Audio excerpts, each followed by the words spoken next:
Good morning, traders. Are you guys ready for another round? Of course, trade the pool action. You know I'm ready to go into the trading action. It's been a tough week, but one thing I know for certain is what? Stick to the process, Mitch.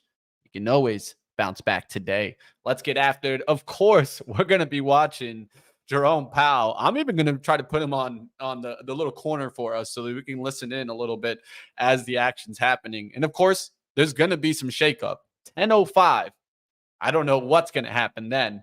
But guess what? We're here for you guys. Smash the like. Let's get it started. It's live trading with Benzinga. Winner, winner, chicken dinner. Those words have been dancing around my head all night. Oh, it's Vegas lore, that phrase.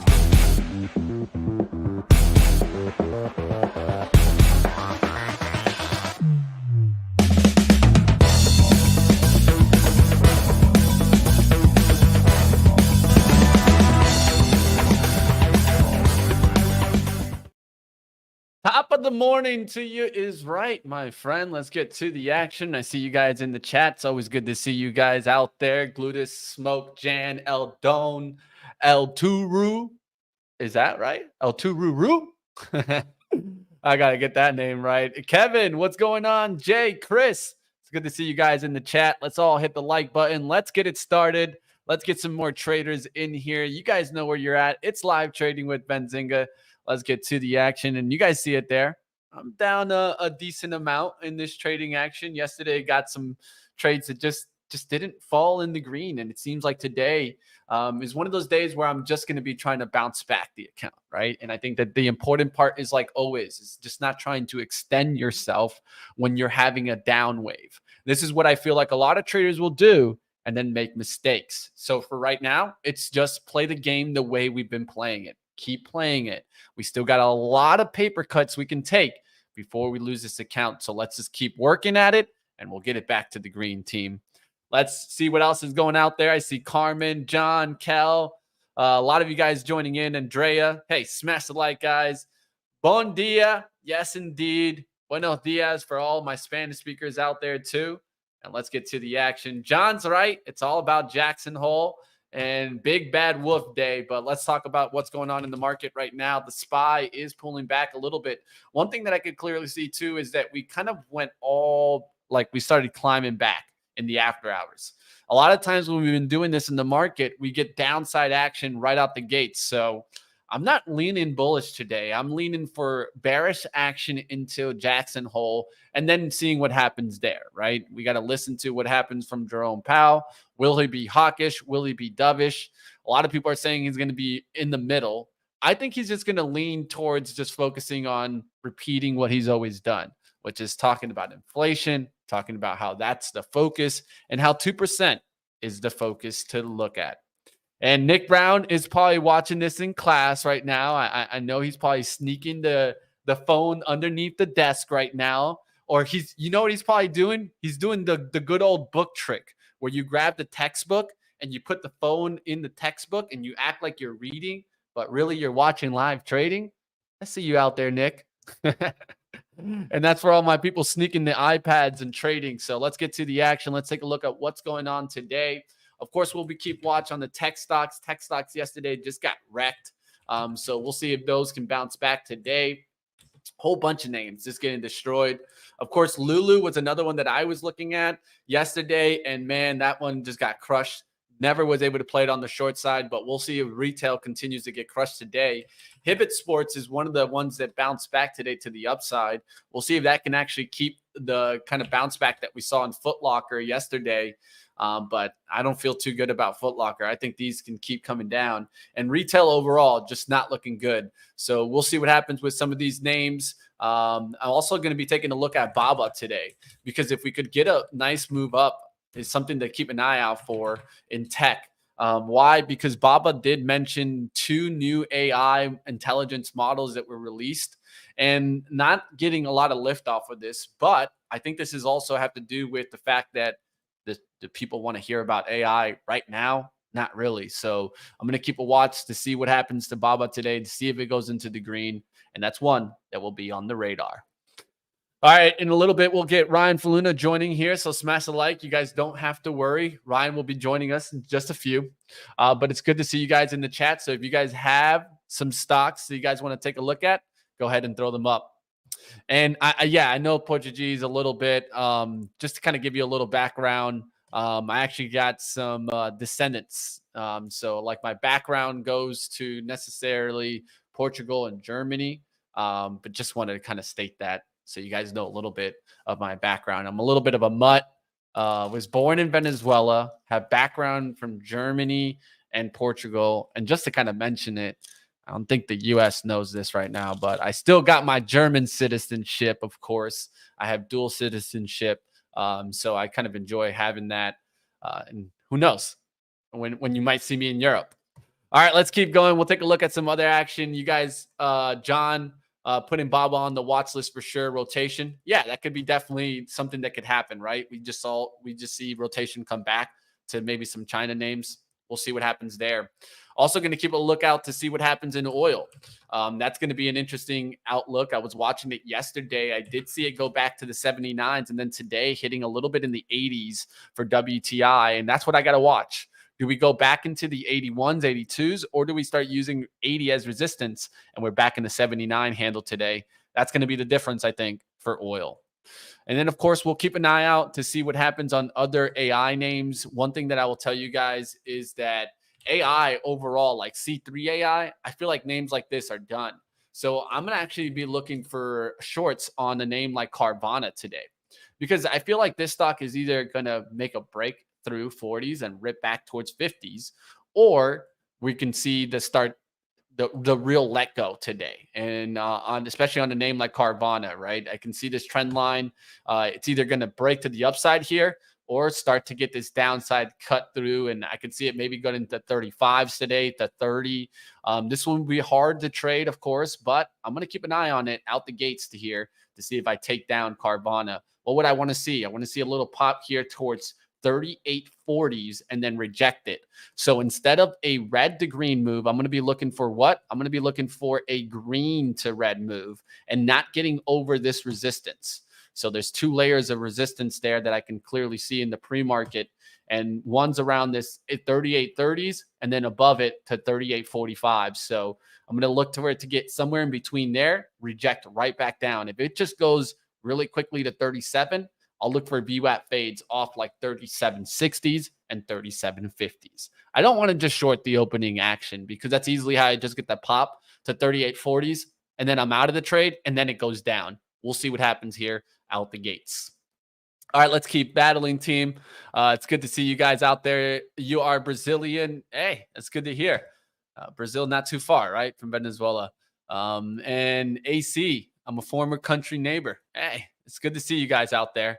And yes, like Miggy, France, I actually saw Miggy play his first game when he was a rookie.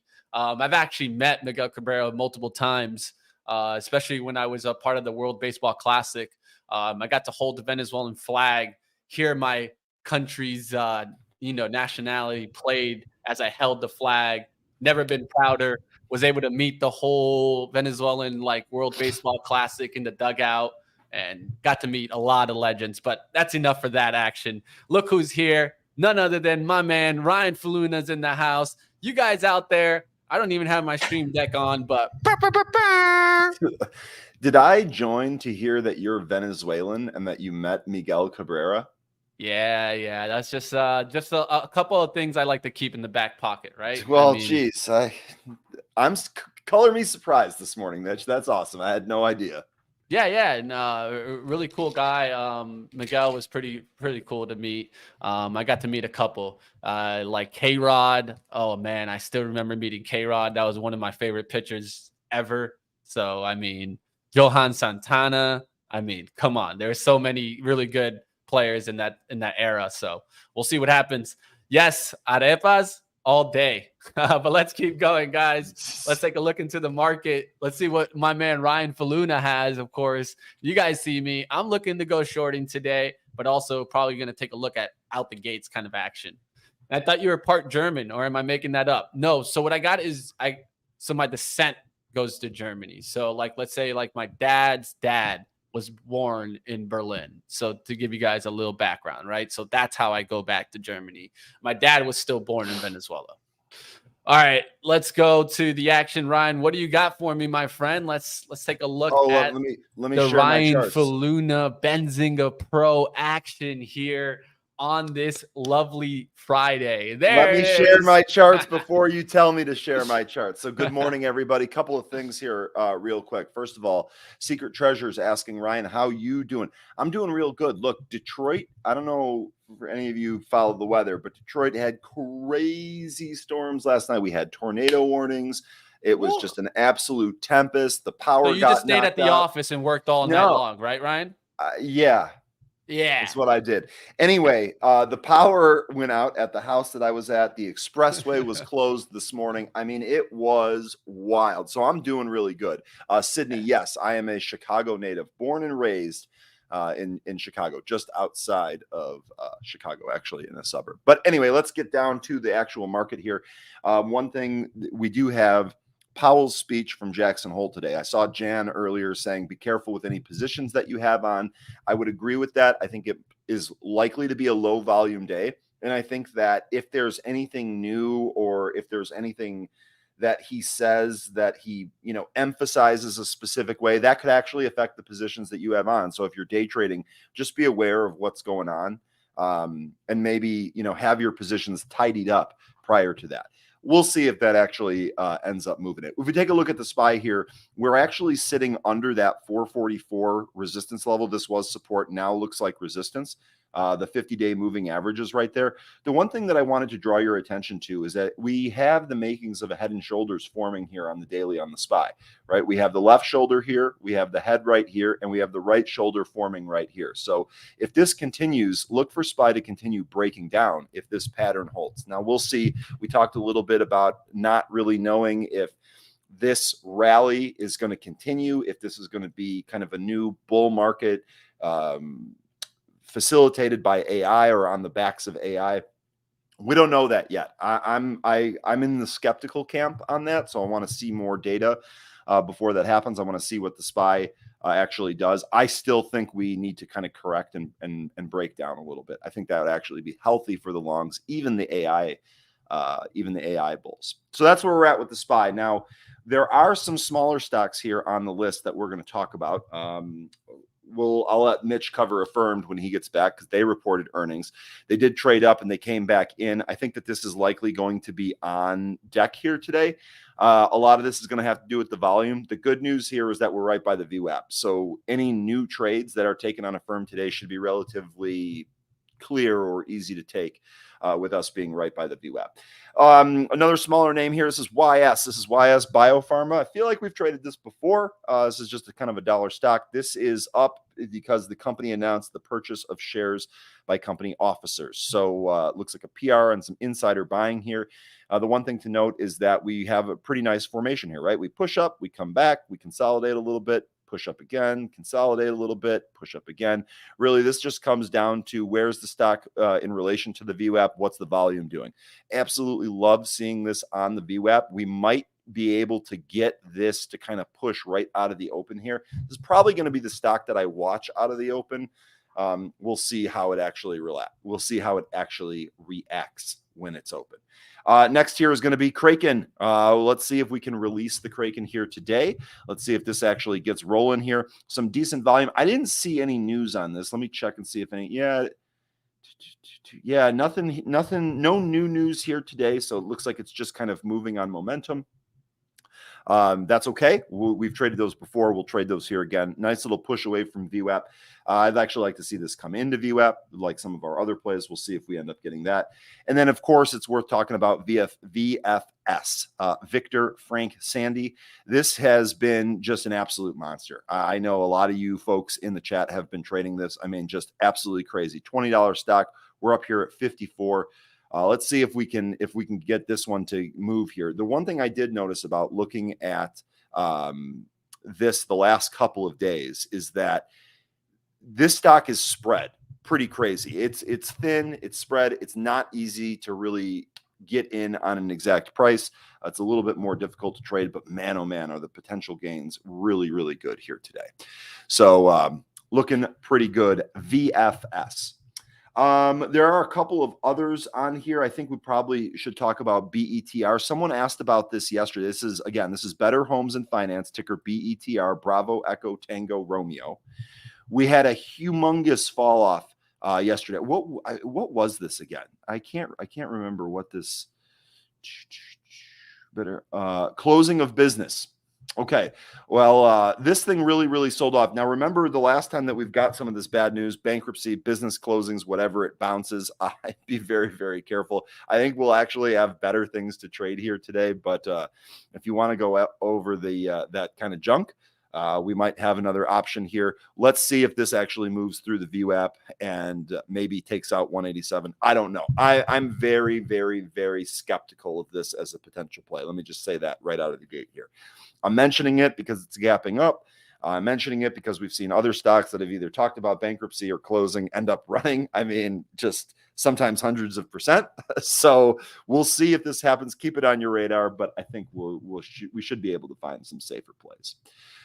We just wanted to look through the list here real quick. I didn't really think there was anything else on here. eBay, Nikola, CTVA. No, it looks pretty good.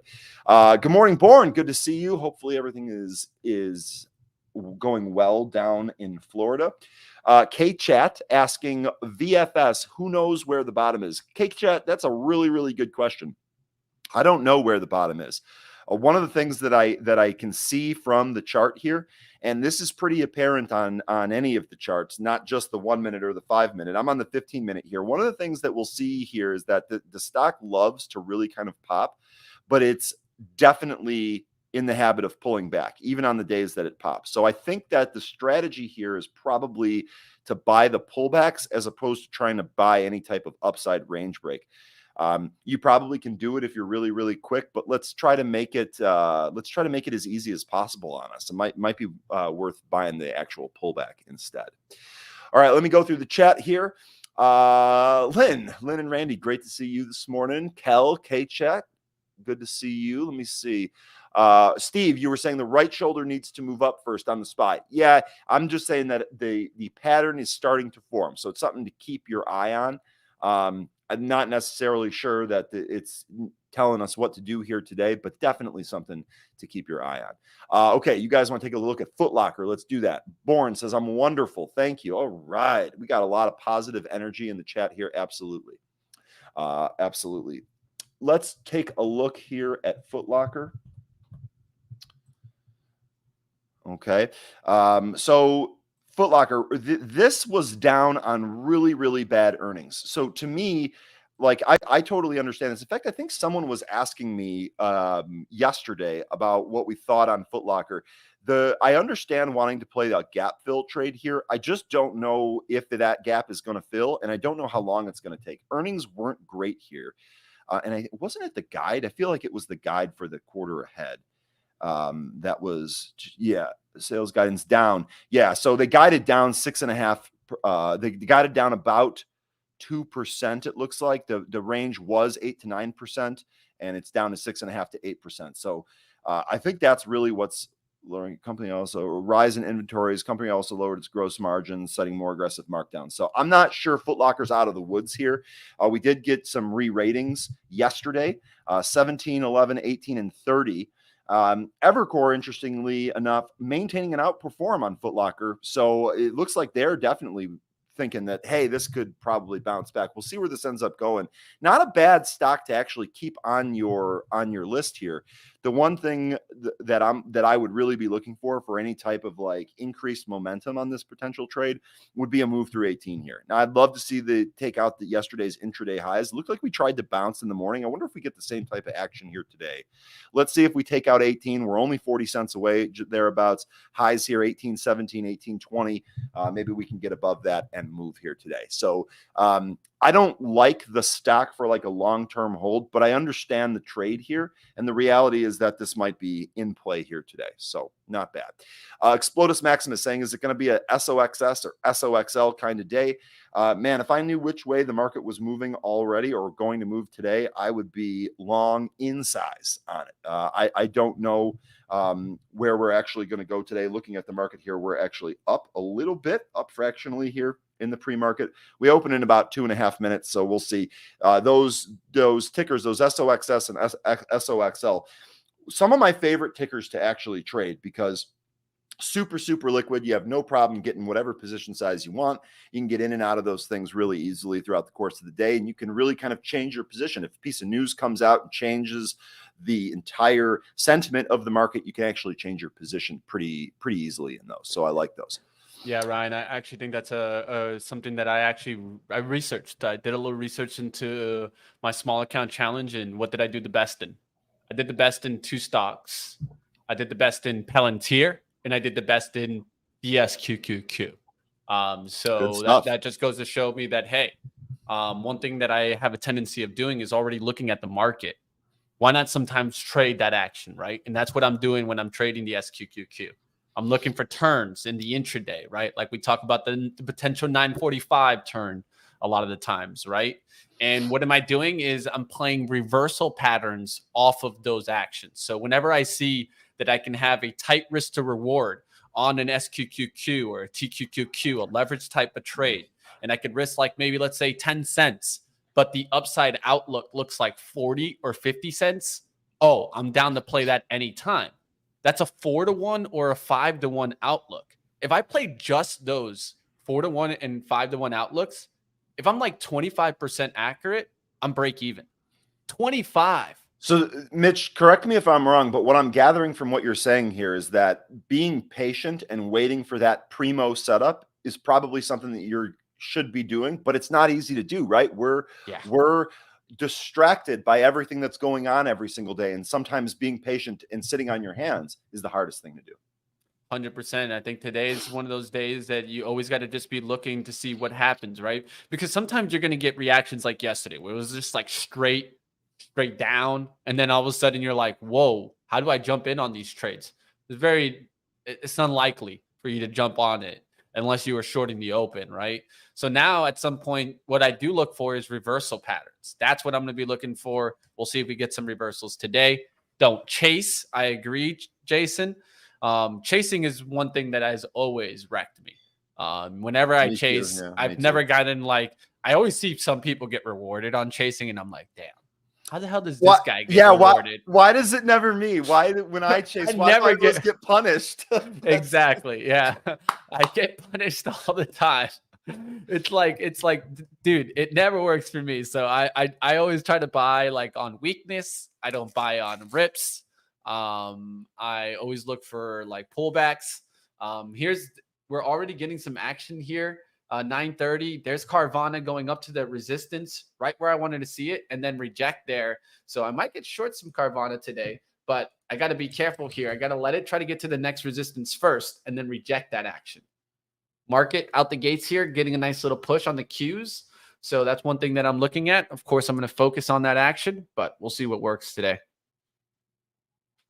Like always, you guys can keep watch on what happens with the market with Benzinga Pro or trade with us on Trade the Pool. All right, there's a nice little pop there. Now 45's rejecting there. It's kind of exactly what I wanted to see there. So now that we start to reject off of that level, I can even short off of that level. So the high right now being what? The high right now being 57. So let's let this 5-minute close. And if it comes back through those levels, I can use the high of the day to risk off of. So I'm just letting the action work right now versus jumping into it on the first candle.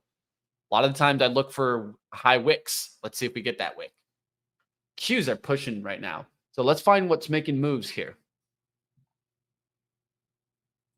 Okay, so cyclicals, technology, and healthcare leading the game. Everything up from the open. What's having really big reaction? Now, that's what I'm looking for. NVIDIA is still down from the open. Google is actually down from the open. You have Apple, Microsoft up. Looking around to see what bigger stocks are up here. Tesla running out of the gate here. Okay. Yeah, Tesla up 0.7 from the gates. So that's not a bad stock. But now the Qs are starting to pull back here. There's a quick pullback. Let's see if this is just an opening kind of green trap here. Carvana bouncing up towards the next layer of resistance here.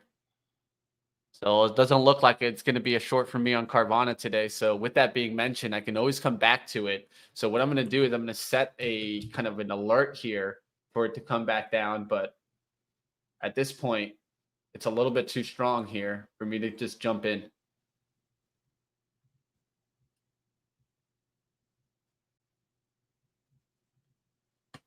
All right.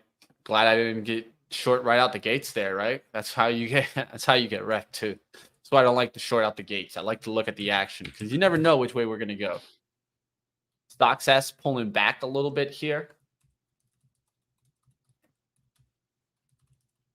Trying to find the easier plays today, right? That's what I'm trying to do. So.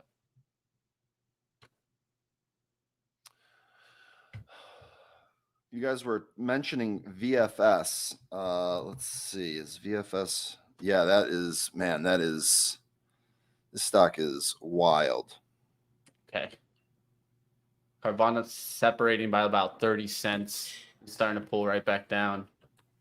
Apple at highs here, SPY at highs. So far, looking good.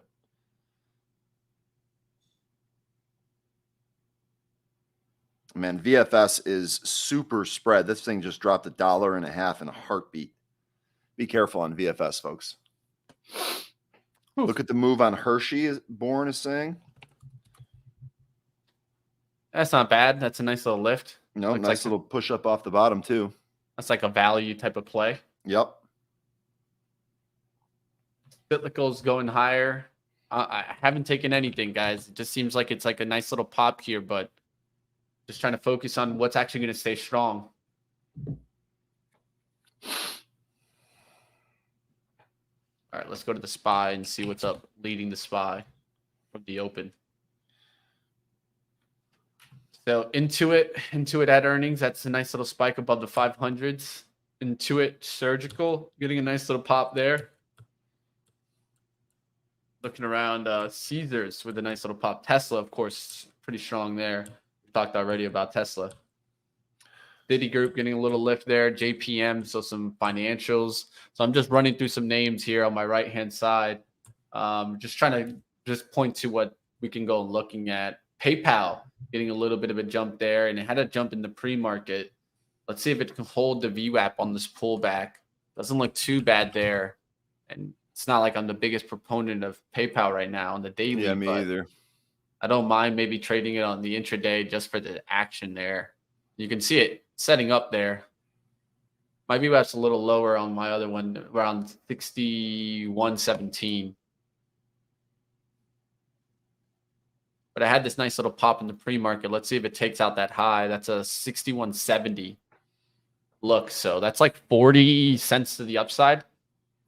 And from the 15, that's like 60 cents. And so that's why I don't mind this one. It'd be like a 15-cent risk with like a 60-cent upside. That's not too bad. Affirm jumped. Affirmed. Yep, they were jumping. I was actually wondering if you had covered that since that's your favorite stock. Oh yeah, of course. The earnings they weren't that good. So yeah, they were able to beat, but this estimate doesn't look good at all. I don't know. They can't make money. I'll tell you that much. They're good at that much. They're getting the lift though today. That's for sure. See if it gets hit. Prior support is a 17 here. Kraken coming into its VWAP here for those of you that are looking to trade Kraken. See if we can release the Kraken here.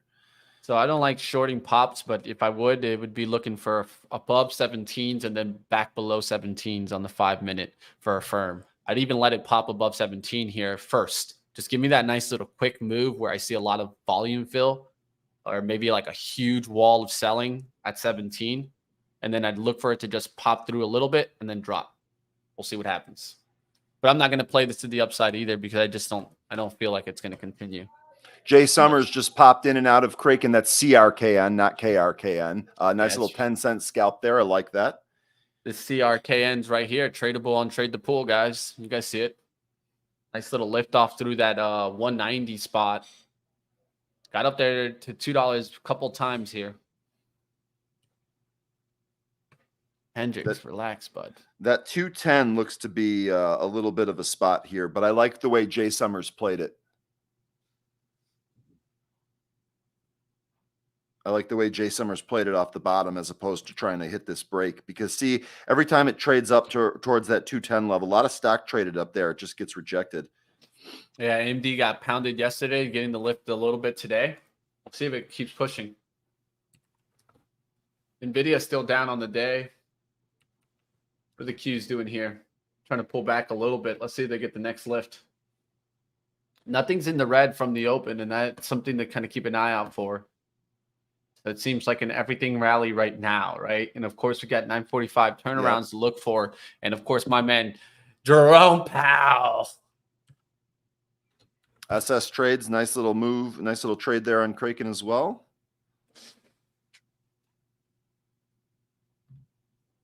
Jackson Hole.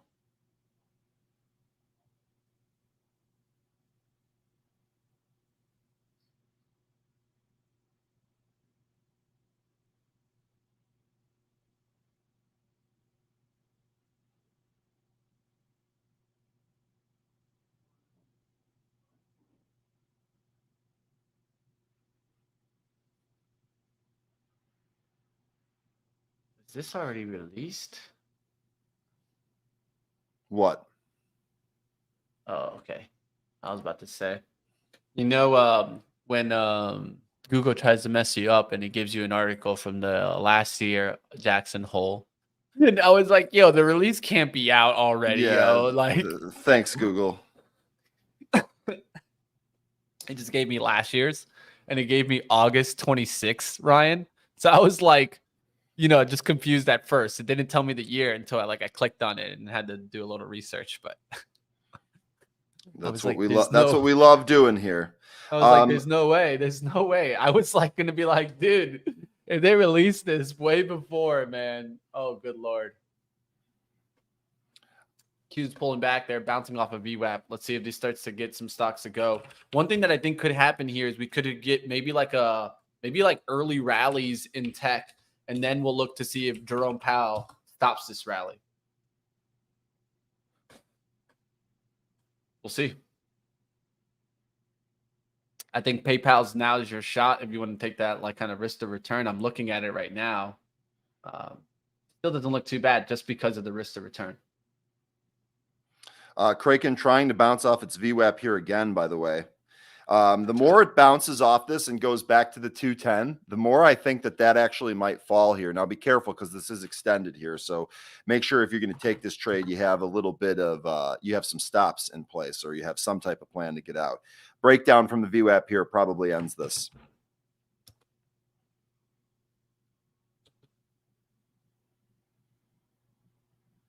We'll see.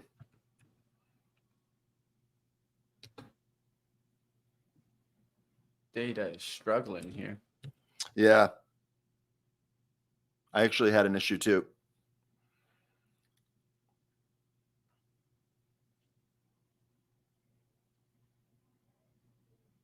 Kraken at VWAP.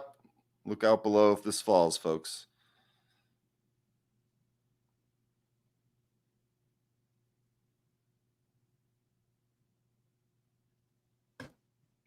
All right. Let's keep it going, team.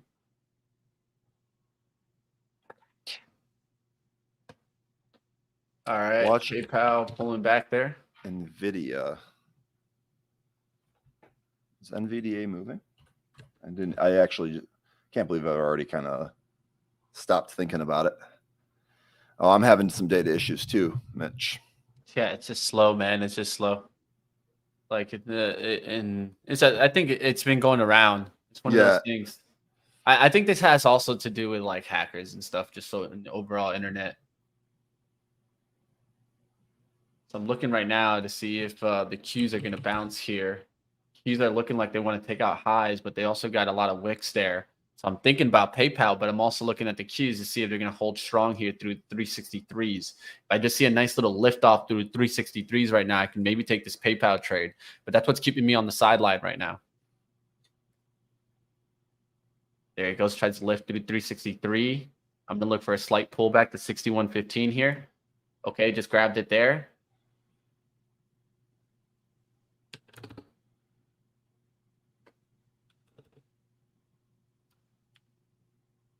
Okay. All right, guys. I just set a stop there at 61.08. Just grab some PayPal there. I'm already in the green. I'm looking for this to pop back up here. Q's popping on this, so I'm going to take a little bit of a shot for a ride back up towards like 61.30s. I'll sell the first little half of it and then look for it to kind of keep pushing here. Give myself about 10 cents here.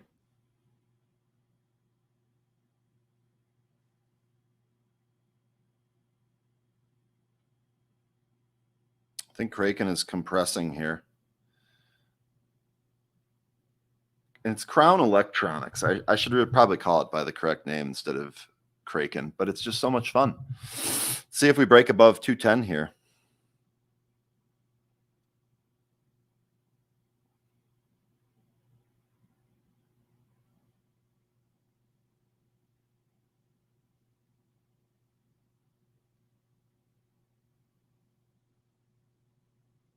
All right, guys, might have to just get out right now.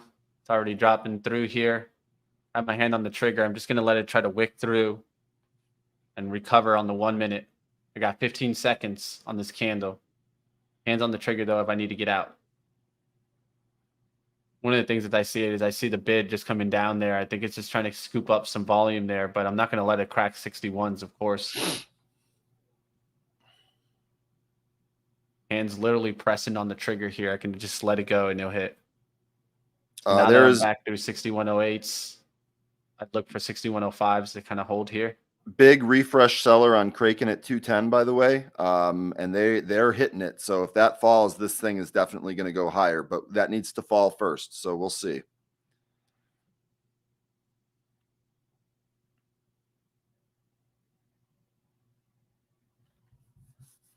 God, Tesla, big power move. Lynn and Randy, you got to be dancing on the table out there. Yeah, Jay, I'm not seeing a whole bunch of great setups either. That's why I'm messing around with this dumb Kraken stock here. I just feel like, go ahead. I'm going after PayPal. That's why I'm going after PayPal. I'm just trying to find something that had some type of risk to reward profile.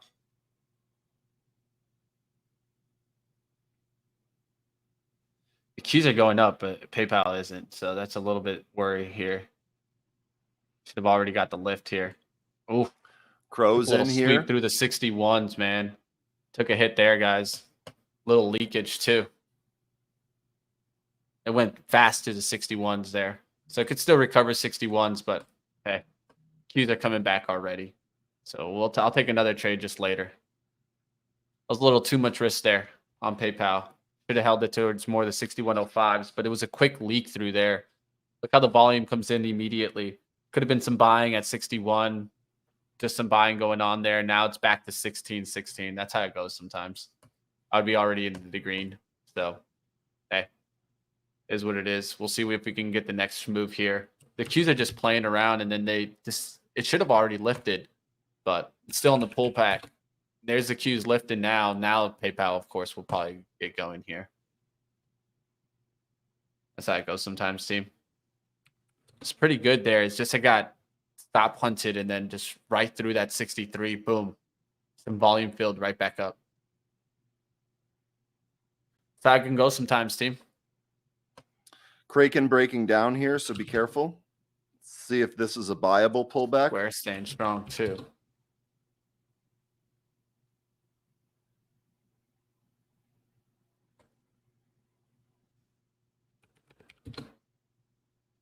That PayPal is going to be a little annoying.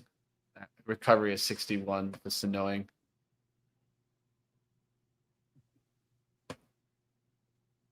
All right, we'll see when Jerome starts speaking here. I have to wait for Jerome now. It's not been a good week for me, guys. Yeah, me either. And I'm like looking for entry on Kraken here, and I just don't see it. I feel like it wants to bounce, but maybe not. Might have to look somewhere else, folks.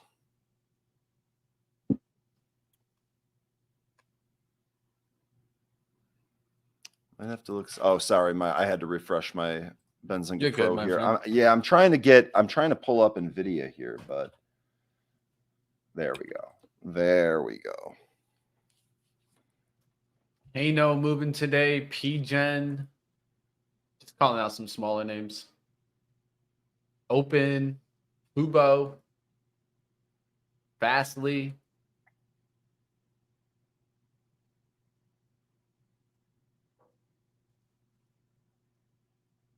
Some smaller names.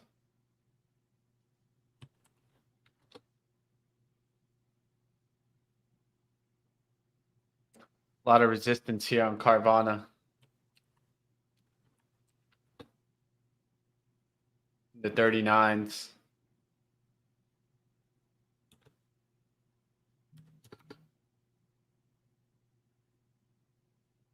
Yeah, I'm trying to get short into the 39 here.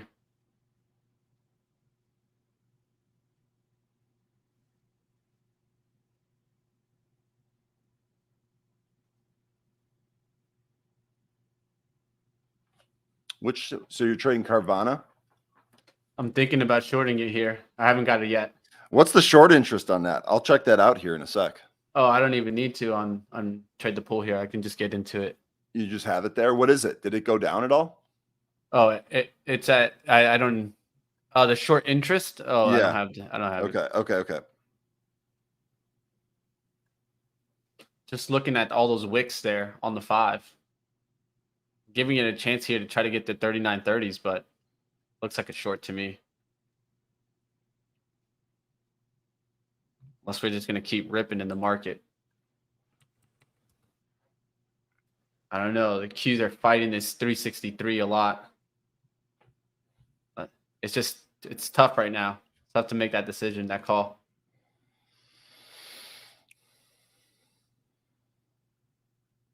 Okay, no, that was the penny stock that you got. I see. Okay. You guys are mentioning Kano in there. Letting this candle try to finish, because if it doesn't go here, it'd be a nice rejection of 39.30s. So the candle has 20 seconds left. A break above 39.30s, and it's a breakout. So that's why I'm not trying to short into a breakout right now. Yeah, let me see on Carvana here.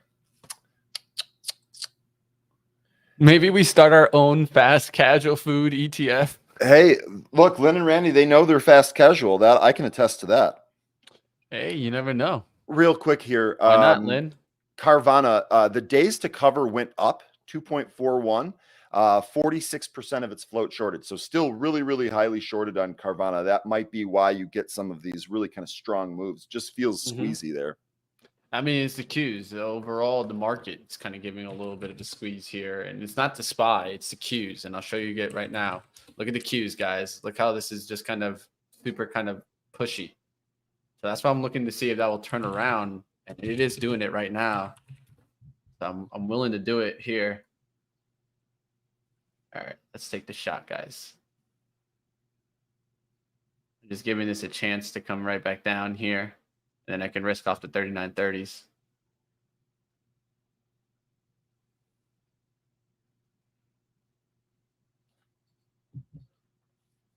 Carvana looks like this is trying to go higher here.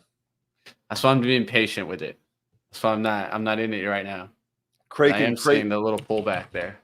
The Crows is Kraken Crazy Knife. I don't know how you guys trade these penny stocks. Got to be careful. Like I said, on some of these buying the pullbacks has been better. This, to Crow's point though, Kraken did multiple little moves down. So yeah, if you're gonna trade that, you just got to have stops. Again, the thing is with scalping is I'm gonna take it. I'm gonna take it, guys. I'm gonna try a little bit there. All right.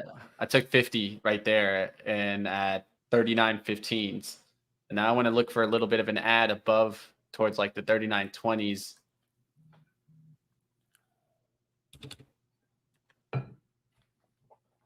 Let's do like 23 here. 25. All right, so now I have an order to add another 50 at 25. 39 25s.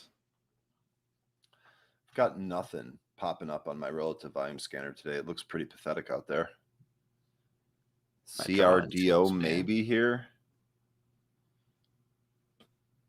All right, trying to show you guys what I'm looking at, what I'm trading off of here.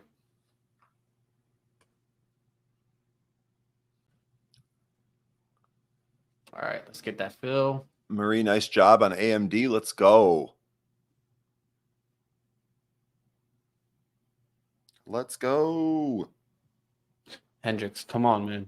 What's Hendricks doing? She just wants to be in the way today.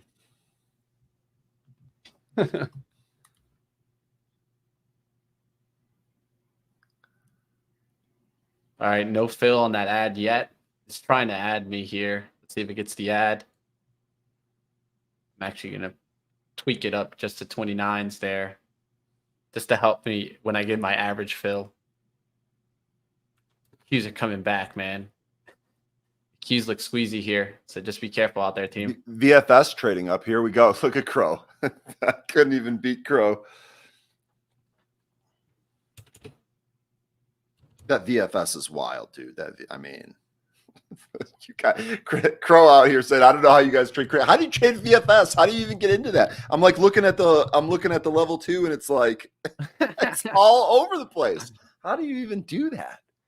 All right, guys. So I got my stop at 39.40s there. The Qs still look like they're just going to squeeze me out here. So we'll see what happens. If it just smacks down, I'll be in a good position here. But I have 39.23, 100 shares short. So let Hendricks put some trade ideas. I mean, he might do better than I am right now. Hendricks might do better than I am right now. So, Mitch, I've been doing. I'm glad that you said that, because there have been days or weeks where I've been sitting here and I've been like looking at my screen and I'm like reflecting on what I've done. And I've been like, can Buddy trade better than me? He might be. It's like that meme right now. It's like that meme where all the equations are going. That's like what's going on in my head. I just questioned myself. NVIDIA put's going through, by the way. Not very big, but they're going through right there. Yeah, that's how it is sometimes, guys.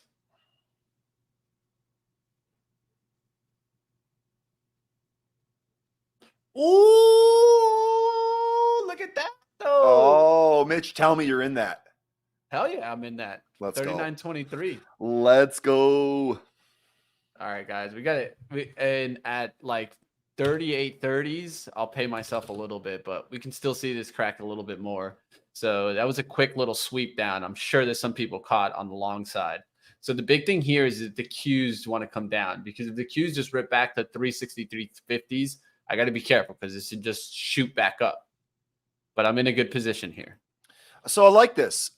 Z Forte, I like this. I basically just looked at the stock and was like, how the F are you guys doing this? Z Forte giving us something actionable here. I love it. VFS has been easy to trade. Okay. With the 9 EMA for me, if it's trending up. So let me see if I can duplicate that here while Mitch is still in his trade. Mitch is going to take me a sec. But yeah, go ahead, Mom. Yeah, let me see if I can let me know when you're ready. Yeah, because like, here's the thing. Like, the stocks can be spread, the stocks can be wild, but if you find a way to systematically do this, giddy up. I mean, that's exactly what we want. So let's take a look here. I'm going to make the 90 a different color. They're strong today, guys. What you gonna do? What you gonna do? All right, getting close to Jackson Hole. So real quick, I'm going to go right back to you, Mitch. Shout out if you need something. So this is what Z Forte is trading or is saying. This orange line here, 9 EMA. So you can see is what he's saying. As long as it's trending up, then just use this as your buy point. Wait for the stock to pull back. We talked about that earlier, Mitch, about sometimes sitting on your hands being the difficult part. He's saying wait for the stock to pull back towards that 9 EMA. You can see it might go beneath it a little. That's okay. Buy those pullbacks, wait for it to pop, and then sell into those rips. See, this is my thing too, Jay, the halt risk. Now, when was the last time this stock has been? Let me see if I can. And I wonder. Let me see. Yeah. See, we didn't have.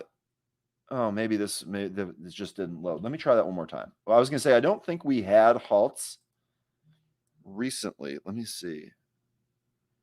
Yeah, no, it was Wednesdays. Today's Friday. So we had one halt on Wednesday, one halt on Tuesday, and then one halt on Friday. So yeah, so Jay, to your point here, really, really big moves. There could be halt risk here, and that's definitely something to factor in. And you know what, Jay, I say all the time, I don't want to trade stocks that are at halt risk just because I feel like I'm going to be the one that gets trapped in it. Yeah, it reminds me of the Trump SPAC. It will end badly. Not sure when. I would agree with that too. I'm not sure. So here we are, actually dip below that 9 EMA. Let's see. Let's see if we get another bounce here. I mean, we were just in a 62 handle. The stock's $59 now. So it just gives you an idea of how quickly that moves around. I mean, even small position sizes can be 58 times. I mean, this thing, when we're below that 9 EMA now. Okay, so it's not trending up. So one of the things that Forte was saying is that do this when it's trending up. We're currently trending down at the moment. Max Euphoria pattern rug pull coming up soon on VFS. There you go.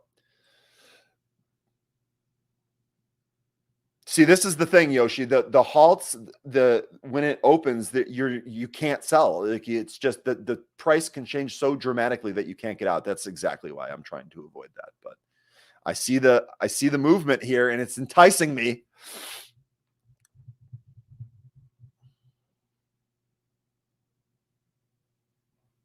I mean, I feel like even 100 shares can be a little nuts. Come on, Carvana.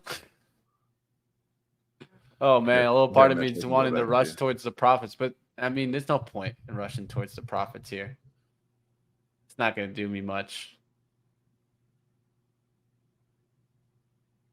GNS about to push through 130. GNS has actually been a good trader for us in the past. Oh, right, the 130 block is up. Jackson Hole soon. At least the streams are going to start here. Erg. Carvana already coming back to me, man.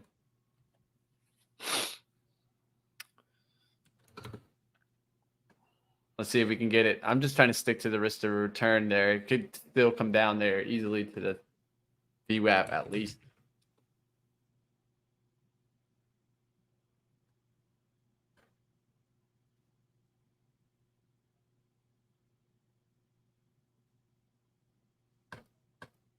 They're hitting that 130 block. There it goes.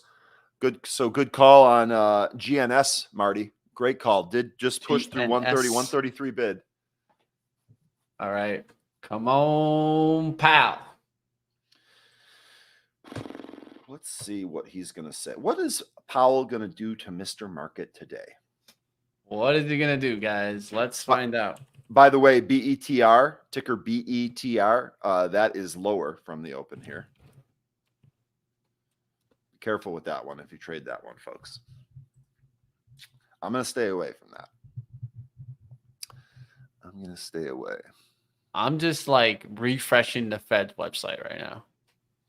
So is it are they televising it, or is it they release the actual speech? Normally they release at least something here, and so that's what I'm looking for. Like, will it give me something here?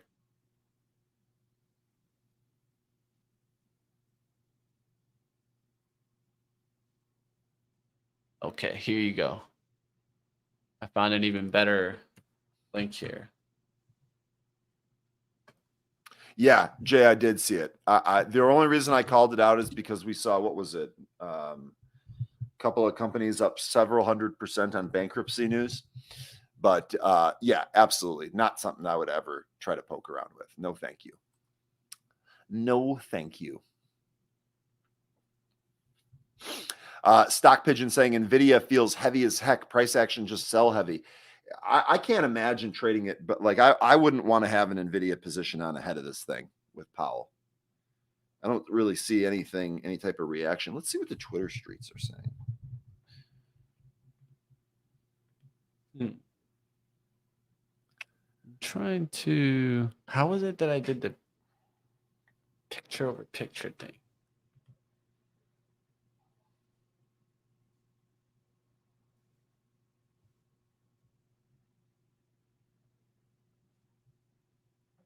Hmm.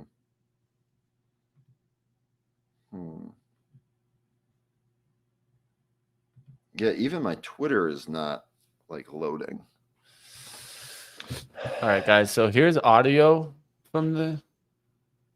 I want to welcome you to the This is audio. 2023 I'm Jackson trying Hole to Conference, Structural Shifts put it in the our Global corner Economy. here, but That is so Chair loud. Powell, the floor okay. is yours. I mean, they're loud, but No, I know. It's not your fault, Mitch. No, sorry. they're just loud. No, I was trying to put it in a corner for us here, but let me see if I Thank can you, do Betsy, this. and good morning, everyone. At last year's Jackson Hole Symposium, I delivered a brief, direct message. My remarks this year will be a bit longer, but the message is the same. All right, there you go. We'll stay in the It is the corner. Fed's job to bring inflation Put down Powell to in a our 2% corner. goal, Put Powell in a and corner. we will do so. Oh, he's talking about We inflation, have and he's tightened going to put policy it in the significantly hole. over the past year. Although inflation Is has it the moved down Jackson from its Hole peak, move? Let's a find welcome out, guys. development. Be careful. remains There's going to too be some high. wicked movement here, We are guys. prepared to raise rates further if appropriate, Be careful out and there. intend to hold policy at a restrictive level until we are confident that inflation is moving sustainably Q's down moved up toward on our that. objective. Yeah, they sure did. That's Tesla crazy. too. Apple highs. All right, guys. Today, I will review our Just to be progress so careful far here, and discuss the outlook I'm and the getting out of uncertainties we Carvana. face as we It's pursue too big of our a rip dual to mandate stay in it. goals. It's just danger, I will danger. conclude with a summary of what this means for policy. Given how far we have come, How did I at get upcoming 39? meetings, we are in a got a position to horrible proceed fill. carefully. We assess the income Horrible demand fill. and the There, evolving but oh well, outlook and risks. happens. The ongoing episode of high inflation initially emerged from a collision between very strong demand and pandemic-constrained supply. By the time the FOMC raised the policy rate in March 2022, it was clear that bringing down inflation would depend on both the unwinding of the unprecedented pandemic-related demand and supply distortions and on our tightening of monetary policy, which would slow the growth of aggregate demand, allowing supply time to catch up. While these two forces are now working together to bring down inflation, the process still has a long way to go, even with the more favorable recent readings. On a 12-month basis, U.S. total or headline PCE inflation peaked at 7% in June 2022 and declined to What's the 3.3% first reaction to as of fake July, out? That's what I'm thinking following right a now. Me too. trajectory roughly in line with global trends. The effects of Russia's war against Ukraine have been a primary driver of the changes in headline inflation around it the is. world since early I'm 2022. taking a little bit here. Headline inflation back is what short households and Carvana. businesses experience most directly, so this decline is very good news. But food and energy prices are influenced by global factors that remain volatile and can provide a misleading signal of where inflation is headed. And in my remaining comments, I will focus on core PCE inflation, which omits the I food like that and action energy here. components. I'm taking a shot, team. On a 12-month basis, core PCE inflation peaked at 5.4% in February 2022 and declined gradually to 4.3% in July. The lower monthly readings for core inflation in June and July were welcome. But 2 months of good data are only the beginning of what it will take to build confidence that inflation is moving down sustainably toward our goal.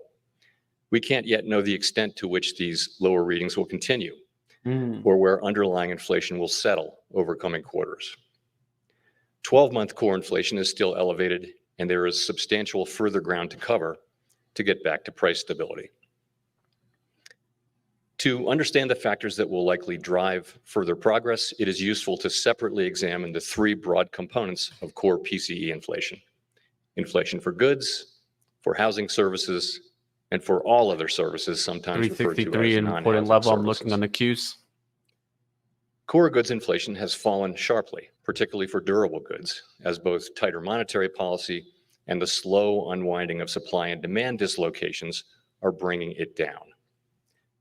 The motor vehicle sector provides a good illustration. Earlier in the pandemic, demand for vehicles rose sharply, supported by low interest rates, fiscal transfers, curtailed spending on in-person services, and shifts in preference away from using public transportation and from living in cities. But because of a shortage of semiconductors, vehicle supply actually fell. Vehicle prices spiked, and a large pool of pent-up demand emerged.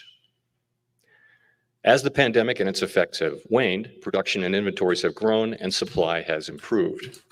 At the same time, higher interest rates have weighed on demand.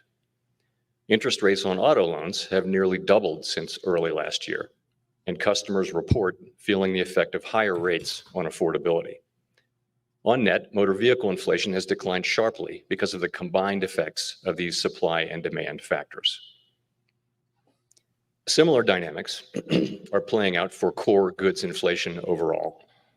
As they do, the effects of monetary restraint should show through more fully over time.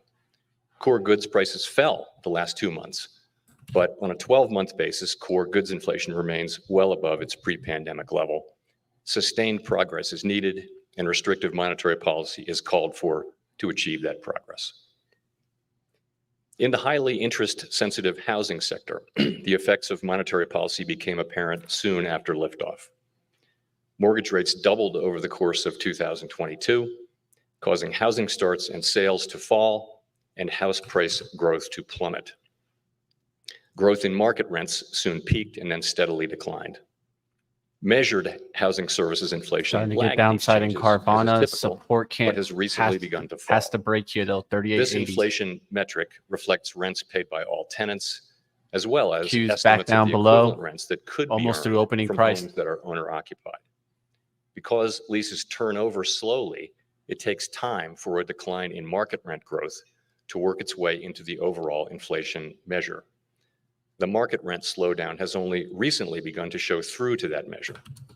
The slowing growth in rents for new leases over roughly the past year can be thought of as in the pipeline and will affect measured housing services inflation over the coming year. Going forward, if market rent growth settles near pre-pandemic levels, housing services inflation should decline toward its pre-pandemic level as well. And we will continue to watch the market rent data closely for a signal of the upside and downside risks to housing services inflation. The final category, non-housing services, accounts for over half Seems of the pretty core hawkish PCE also to index me so far. and includes a broad range of services such as healthcare, food services, transportation, and accommodations. SQQQ's getting that 12-month pop inflation there. in this sector has moved sideways since liftoff. Inflation measured over the past 3 and 6 months has declined, however, which is encouraging. SPY coming down Part now of the to reason for the modest 437. decline of non-housing services inflation 437.80s. so far is that many That's of good these action right services there. were less affected by global supply chain bottlenecks and are generally thought to be less interest sensitive than other sectors such as housing or durable goods.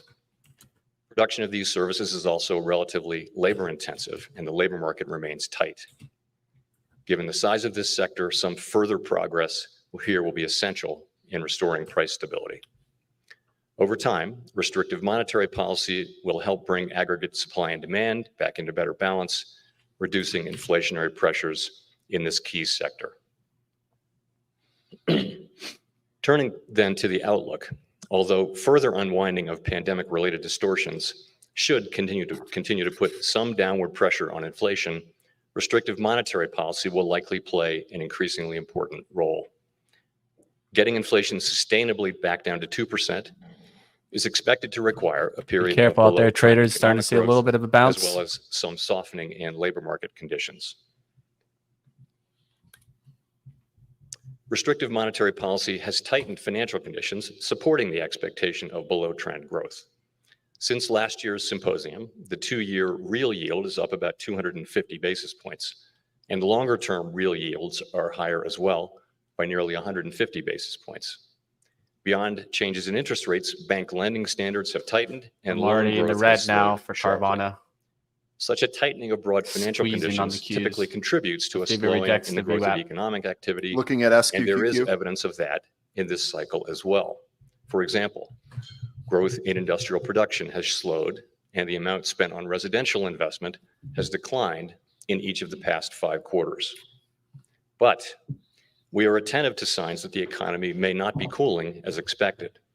So far this year, GDP growth has come in above expectations and above its longer run trend. And recent readings on consumer spending have been especially robust. In addition, after decelerating sharply over the past 18 months, the housing sector is showing signs of picking back up. Additional evidence of persistently above trend growth could put further progress on inflation at risk and could warrant further tightening of monetary policy. The rebalancing of the labor market has continued over the past year, but remains incomplete.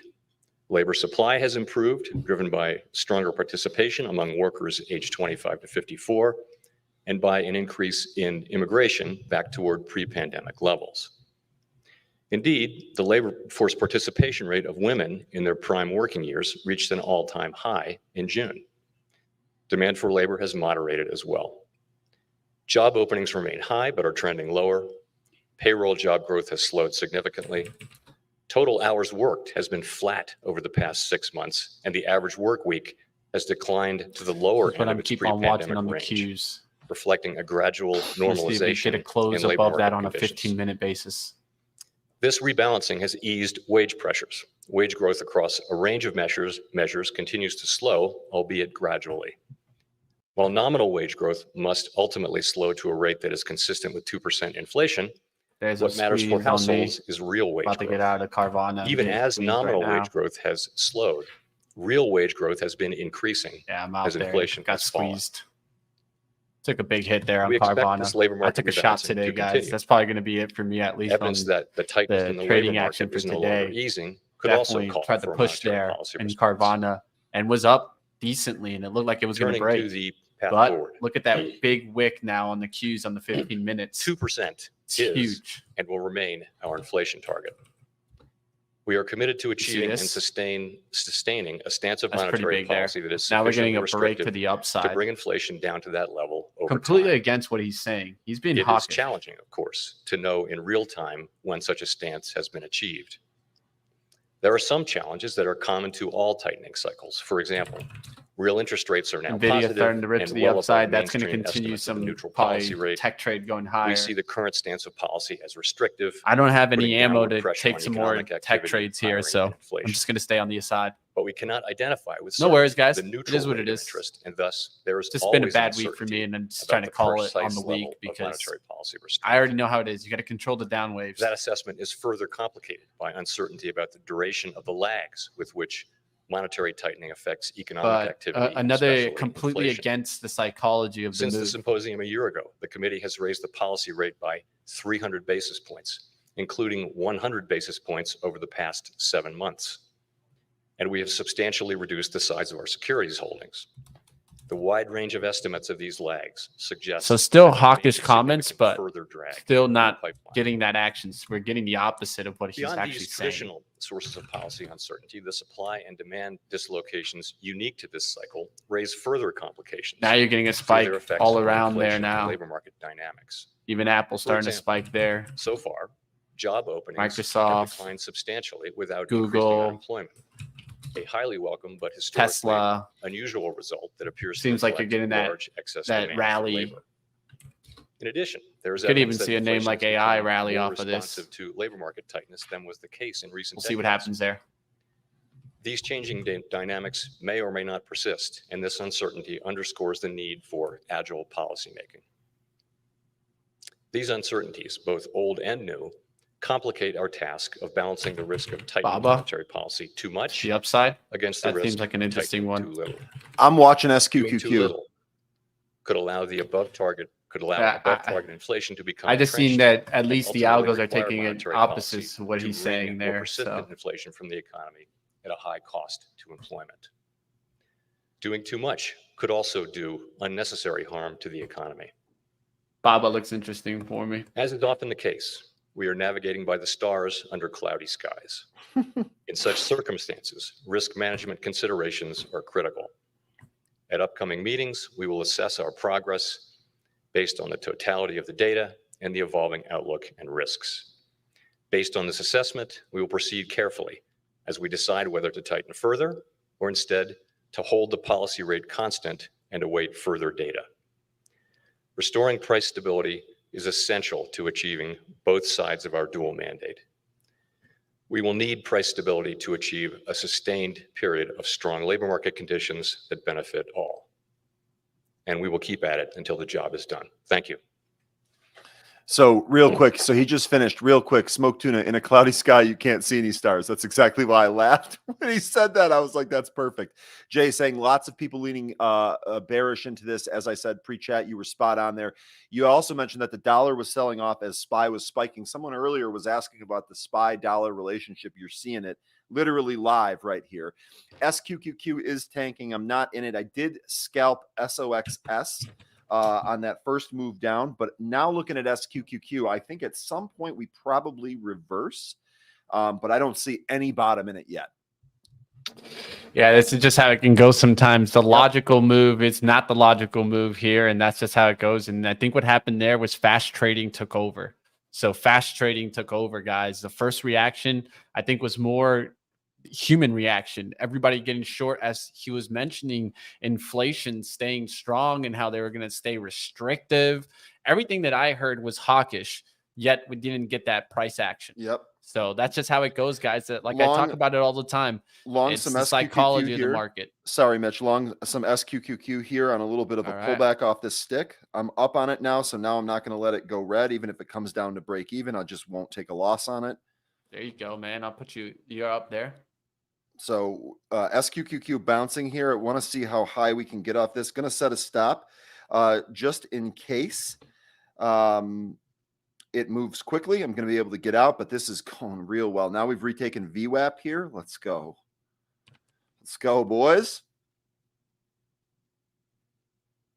Market playing games today.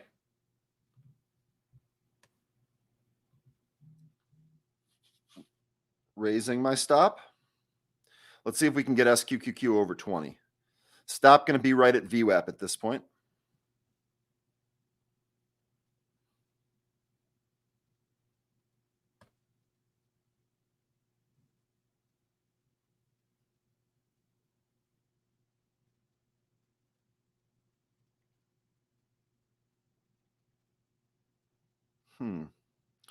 Do we go higher here? Banks going lower. No, this is a nice little scalp here. Let's see. I'm gonna raise my stop again. 1982 my stop. 1982 my stop. We'll see if this comes back in. That would lock in gains. If it keeps pushing, we're good. FAZ looks interesting for me. First target here on this SQQQ scalp is going to be a move above 20. Stop set at 1982. If we do push above 20, I'll remove the stop and then close the position and book gains. God, I almost bottom ticked that too. I think I was off by like 4 cents. What an entry.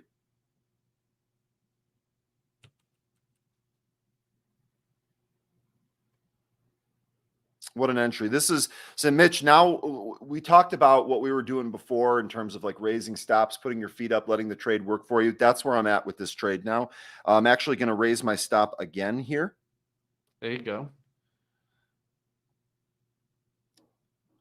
New stop is going to be 1990. Again, still looking for that push above 20, but now just because the trade has worked out, I was never red on this trade, which is odd for me. I normally go red first, but I haven't been red on this trade. So given this move here, it's going to be time to book some gains if we get above 20 here. You got the VWAP now and FAZ also. There we go, good. And above 20. So I'm going to look to book gains here.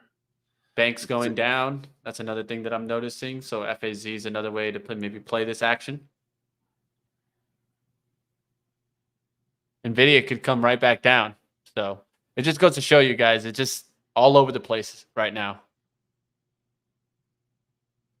I don't think the market knows where the hell it's going right now, because the thing is, we got hawkish comments there. The market didn't want to go down, and then it made a huge rip to the upside.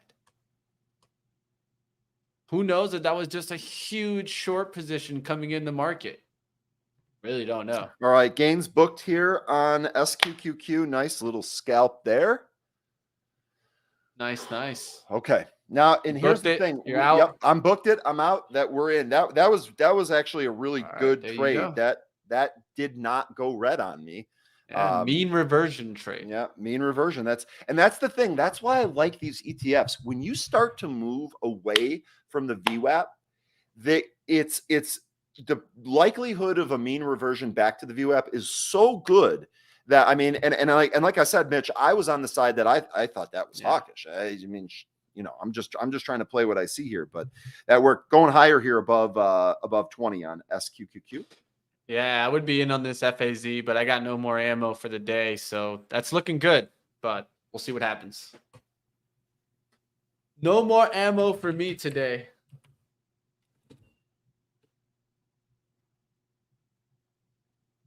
That's how it is sometimes when you blow your load too early. Oh, geez, Mitch.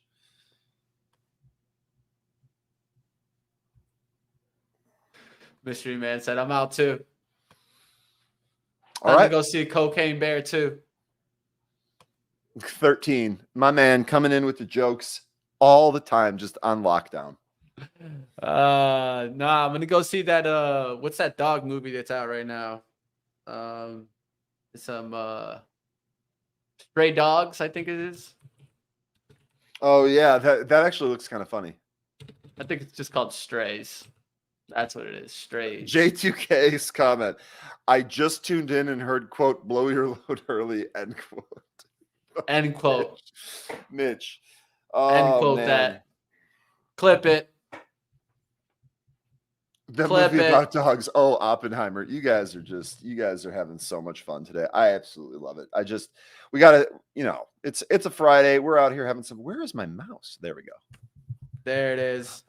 Lynn asking, what is your entry exit number of shares on SQQQ, Ryan? This was just a scalp, Lynn. Let me go back to my monitor here and I'll give you those stats here real quick. Buy. Okay, so the position was a 500 share scalp, Lynn and Randy, only 500 shares, so it wasn't really a huge position. Scalp there, opening trade 1961. Closing 1999. So I was looking for that move above 20. It was kind of dancing around that 20 line. I just hit flatten now, get me out, and I was filled at 1999. So there you go. XLU looking a little interesting here. I'm not going to take it, of course, because I'm not taking trades no more, but it does look interesting. We'll see if it gets the lift.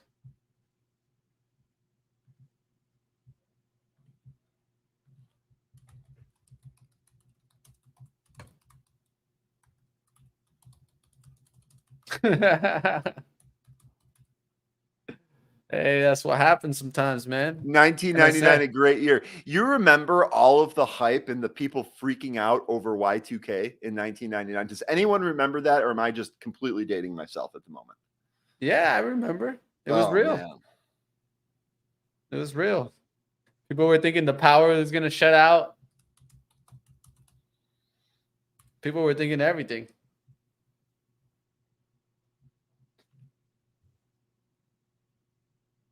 All right, guys. It's seeming like we're getting some interesting plays now. XLU going higher. Utilities going higher.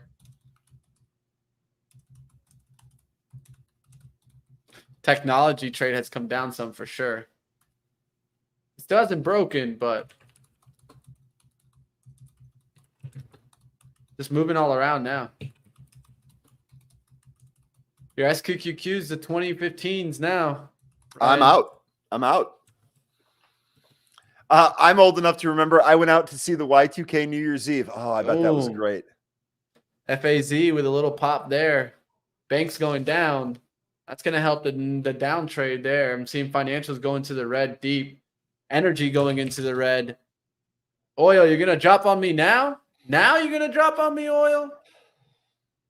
That's how it goes sometimes, guys. Drip. Trying to push a little bit. Drip, drip. Who likes to drip?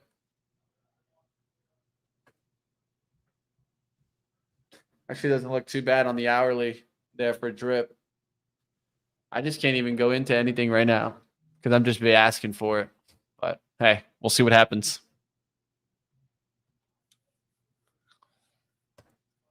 All right, like always, guys, you guys can come after Trade the Pool yourselves. Hit that QR code. Check it out, guys. I'll give you guys the link right here. If you guys want to go ahead and check it out, throw it up in the chat there.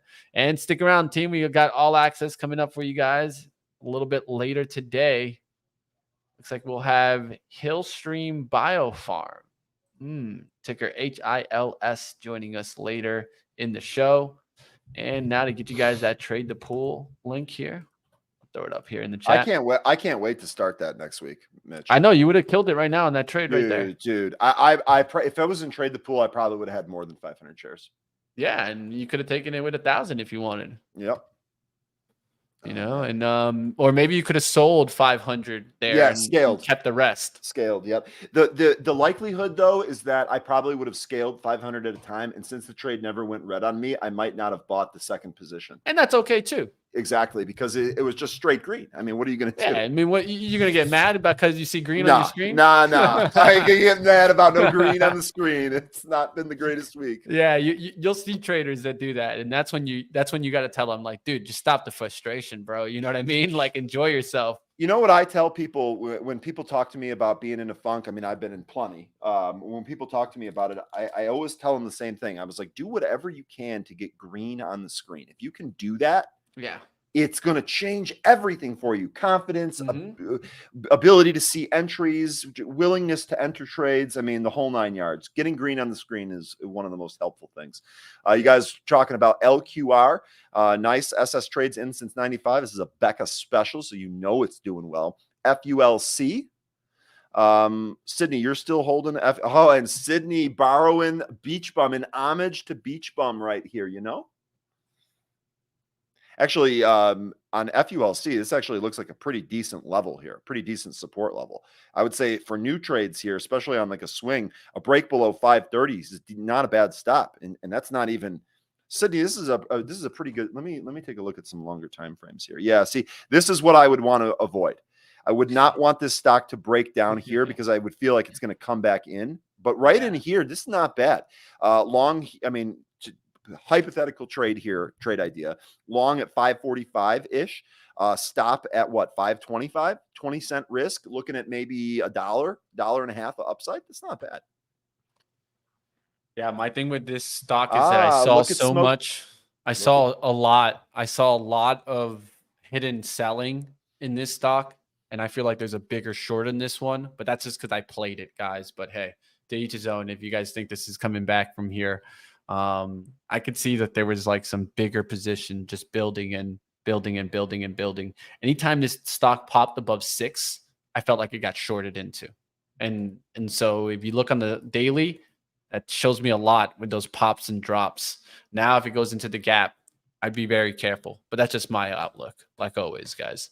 And that's just because I traded it. I don't mind it. I mean, it's consolidating there. But the only problem is that why can't it hold the 6 pops? It had a lot of pops there that were really good on the charts. They couldn't last. But maybe it's making the hourly move. The hourly move has the support there. You guys are right. 100%. See, there's the support, right? But if that breaks there, like the 520s, and it goes through 5, that could be a wicked move. And then look at these pops to 6 and how quickly they get hit.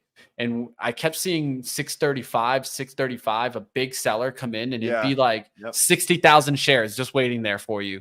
Go take it. You want it? I'll sell it to you.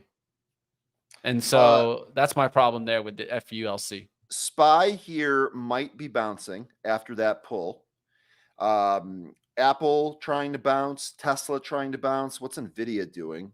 SQQQ looks a little heavy up here. So I was off on my field trade there by about 20 cents. So let's see, there was about a 40-cent trade. I was up. So I was off by about 30% in terms of peak to trough, but still a really decent trade. Never really went red against me.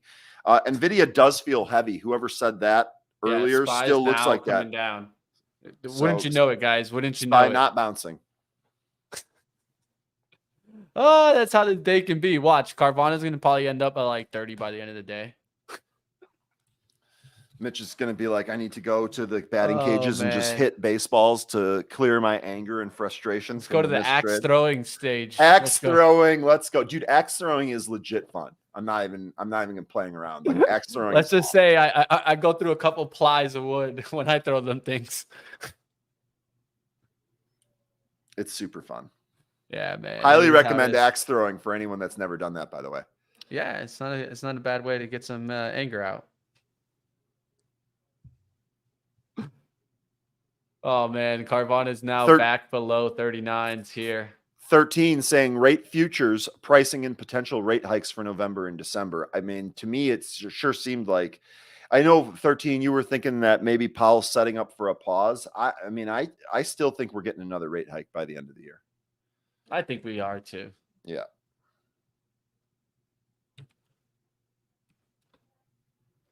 I saw SoFi Jimmy. that was getting a spike earlier. We'll see if that gets a spike again. A lot of people are keeping their eyes on that SoFi. Jimmy asking a really good question here. Hey, Money Mitch, why would I use Trade the Pool if I give up 40% of my profits? Now, Mitch, I'm going to start here, but go ahead and answer this as well. Jimmy, one of the things about prop trading like that is that not everyone has enough funds to start an account where they can day trade or they can trade back and forth. And by doing that, by trading with Trade the Pool, you're able to get more buying power for less buck so that you can make some of those trades. Now, if you're in a situation where you have your own money, look, I'm a big proponent of trading your own money. I tell it to people all the time. Yeah, financial advisors are great. I recommend everyone have one, but nobody cares more about your money than yourself. So have some type of account that you're active in so you can constantly stay on top of it, learn, and hopefully grow your wealth. Not everyone has access to that, and different levels of that. People are always starting at different levels. So by going in with a pool like this can actually increase your buying power, especially early on. Yeah, and one thing that I would just say is as simple as this, right, guys? There's some people that have the money, and there's some people that don't.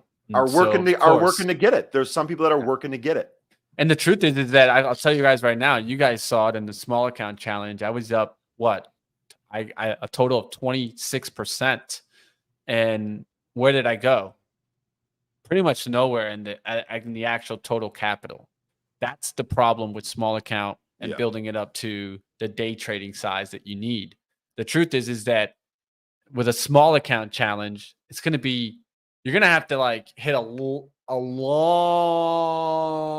journey to get to that 30,000 versus if you had the buying power, you can actually make a lot of money.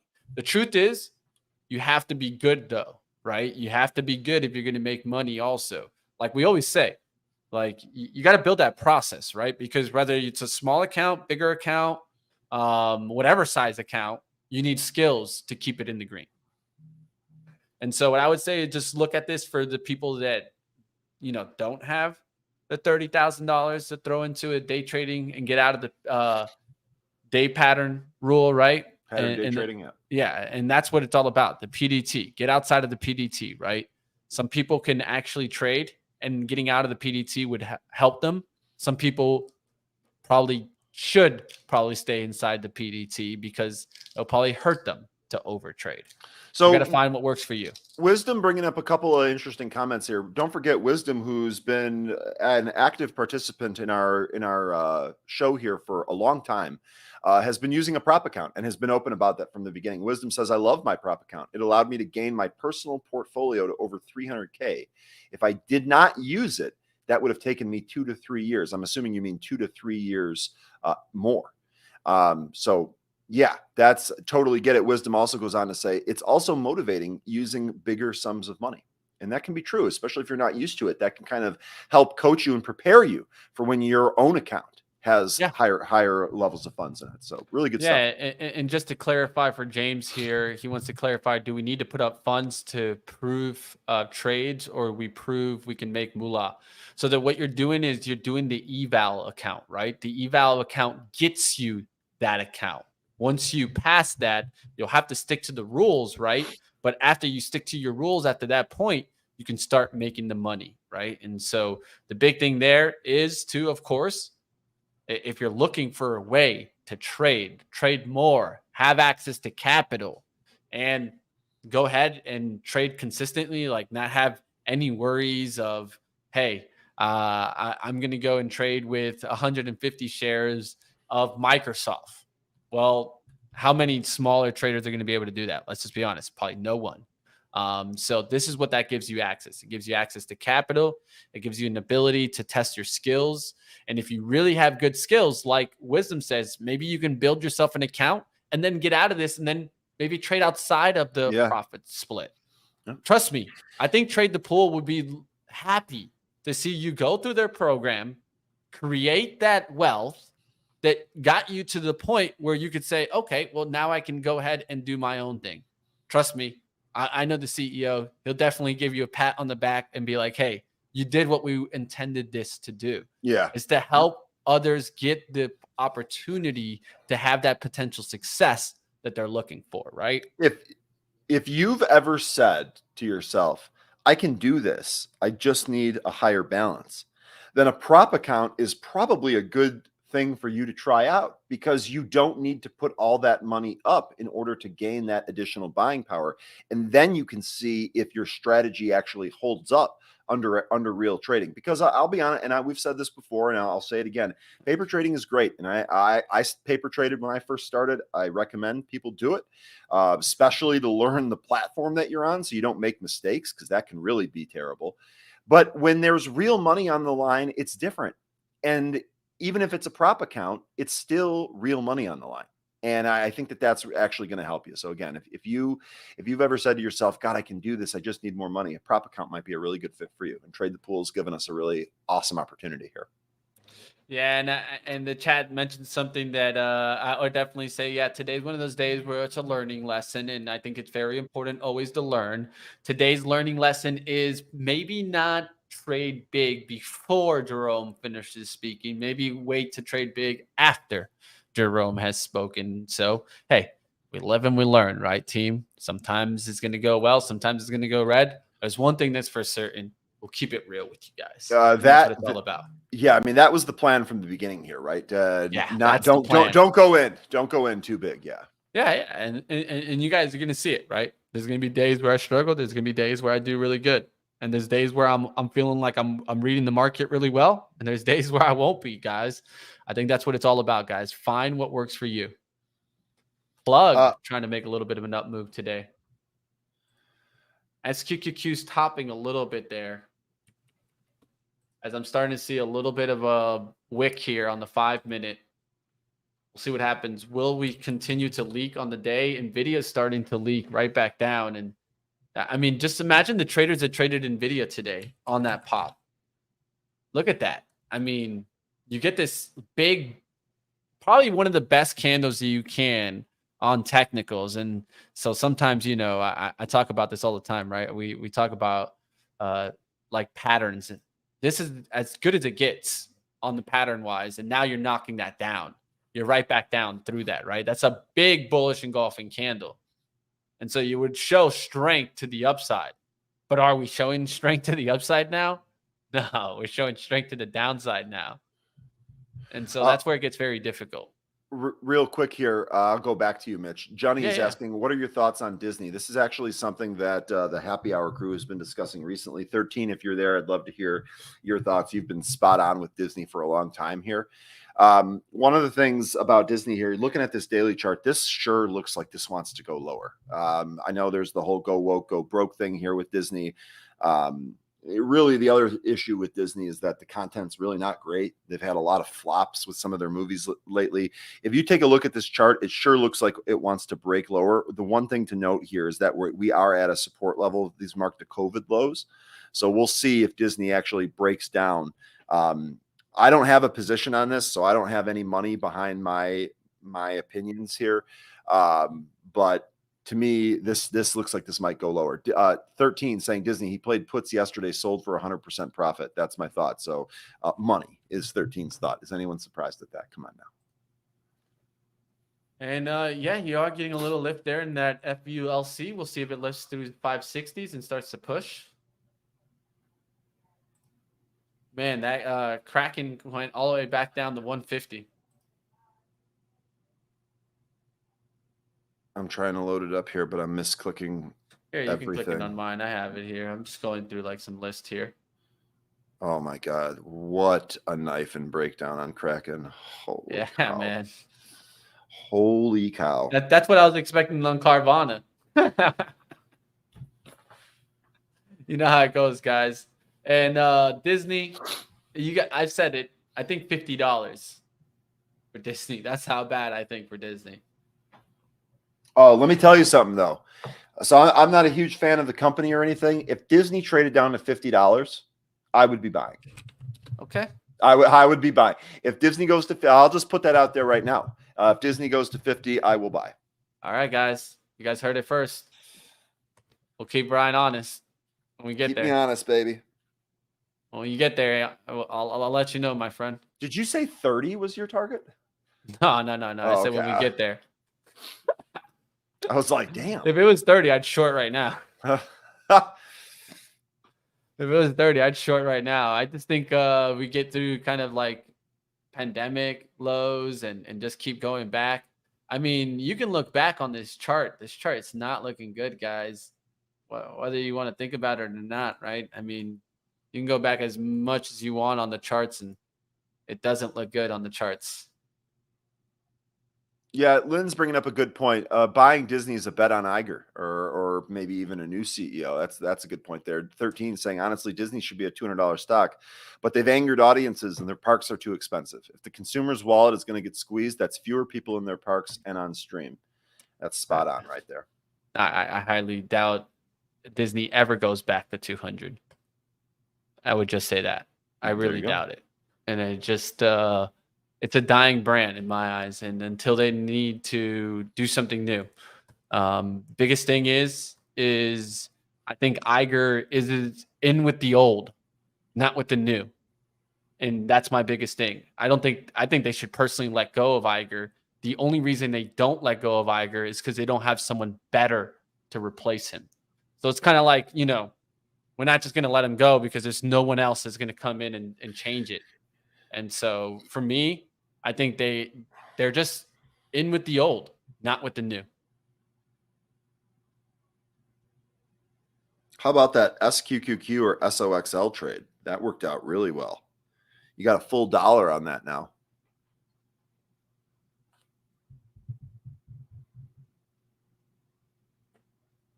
Yeah, stay safe, Wisdom. Yeah, like always, guys. We'll see what happens in the market. It's just a down leak now, man. SQQQ is looking like a hell of a trade now. You're at 2040s now, Ryan. Ryan's like, damn. Guess I should have stayed in there.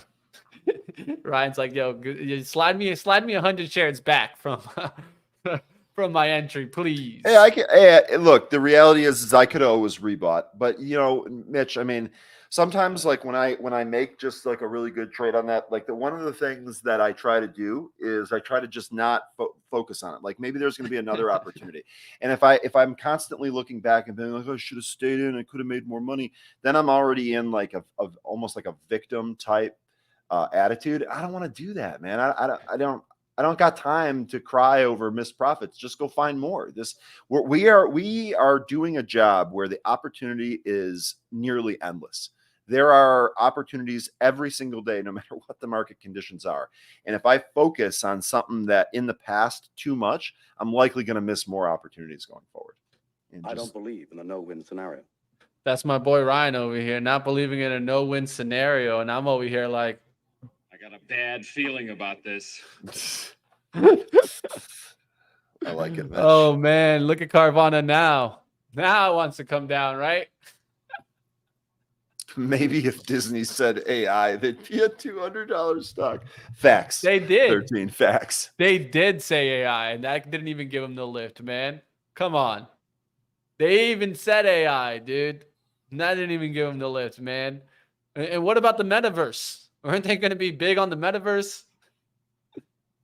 Disney. You got to change it up, man. And Todd, yes. Too quick. But I see what you did there, Todd. It's a Friday, guys. It's a Friday. That's all I got to say, Ryan. It's a trap. Oh, look at NVIDIA go now, man. This is how this market can go sometimes, man. Now you're down to 462. You're seeing the takedown there. FAZ that I talked about looked great. Well, there it goes. XLU. What about XLU? That looks good now. And that's how it goes sometimes, team. You could be off, and all of a sudden the stocks start trending, and then things all make sense. That's why sometimes we want to keep some strikes, right? I had a strike 3 out today. I have a rule that, like, if I lose on 3 trades in a day, just like right back, especially back to back, I'm done for the day. There's no point in me trading. So we'll see what happens, but definitely seeing a little bit of a takedown in tech now. Tech is in the red now, going deeper red. And so you can see that also with the XLK. Look at this. Boom. Takedown on tech now as this continues to go. This tells me bye-bye, AI. Bye-bye. See ya. AI bubble is done, guys. Mitch is doing the dame. Mitch is doing the dame. See you later. See ya. Walking off. See ya. Soundhound. See ya. Ion Q. See ya. Wouldn't want to be ya. I think all these stocks end up coming all the way back down. So just be careful out there. At least that's my outlook. Like always, you guys take everything I say with a grain of salt. But I think this is a nice short opportunity on Ion Q. Eventually, I could see this stock coming all the way back down to 9, 8, 6. I don't even think it holds on to 10. We'll see what happens. Chris saying, went for SPY puts, knew the speech would just need to end and then digest. Getting that reward now. Waiting to see when I want to take profits. Chris, great job of being patient and sticking to your plan and then hitting your plan. That is no matter what it is that you're trading or what the day is, that is a recipe for success. Stick to that. You should be able to do well. Sounds like you're having a great day here this morning. Yeah, I'll show you guys. I was talking to Dennis Dick about the head and shoulders pattern that's clearly showing up here. And you guys can see it. These are the left shoulders, right shoulders of it. And then, of course, you can see it on the head action right here. And so there's your head and shoulders pattern. Classic topping pattern. They tell us that yesterday's reversal was a key reversal back to the downside. We could be heading to 432 in the next couple of days. My biggest thing to take a look at is look how they're coming after the banks today. And this is why I need to start focusing on this trade. I feel like I'm the only one focusing on this trade, but yet not taking the action, which is KRE short. That's the way I feel like I should be playing this. And the big reason why is I think eventually you see a regional bank disappear, whether it be PacWest, whether it be WAL, whether it be, who knows, right? But I do see these bank issues coming back.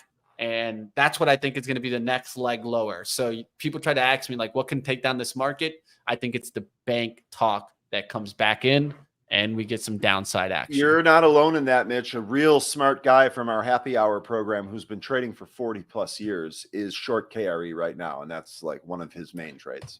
Well, he's doing it better than I am, Ryan. You let him know. I will let him know. But that's what I like to hear, and I think that there's a play there to be made, right?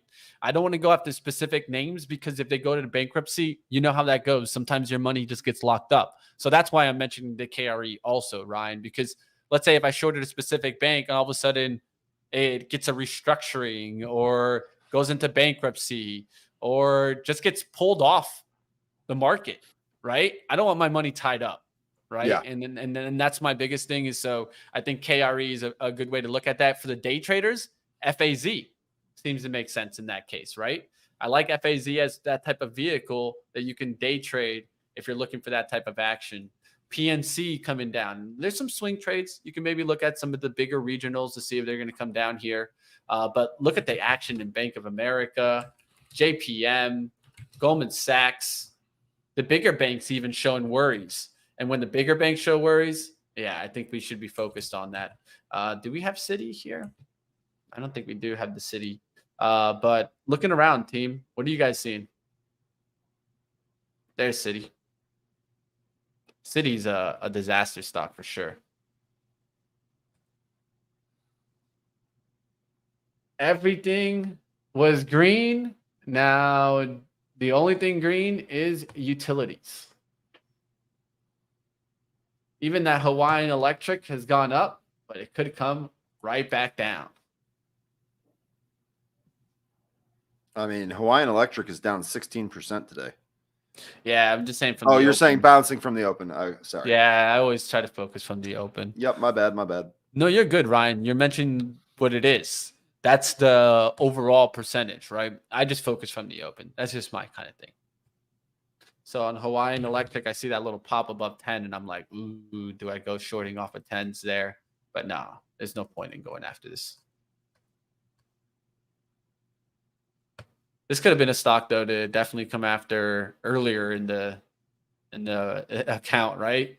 With all the things that happened, I mean, Oh man, you could have gone short in this stock see, and then just held it short and made a killing on Trade the Pool. that's what we were saying about when this all first started to happen. That's one of the reasons why I said, think about what happened to PG&E, the company. PCG, I think is the ticker.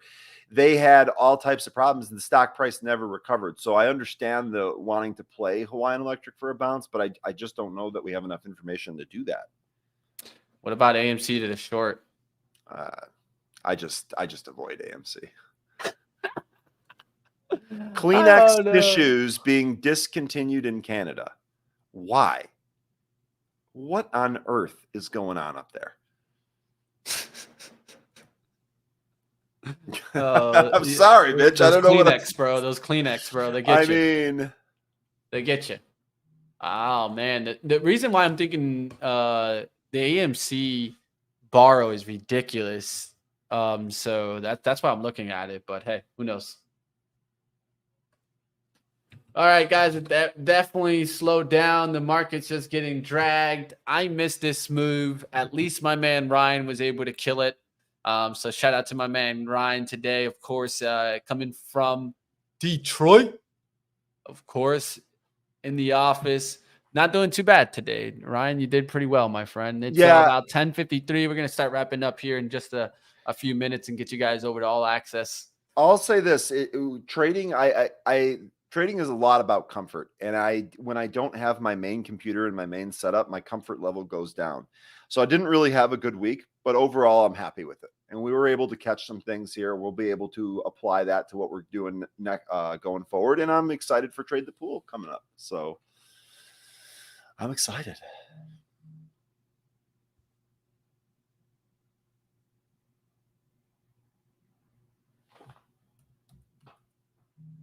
Nvidia still pounding the lows. I like whose comment was that earlier? Let me scroll up here and find it.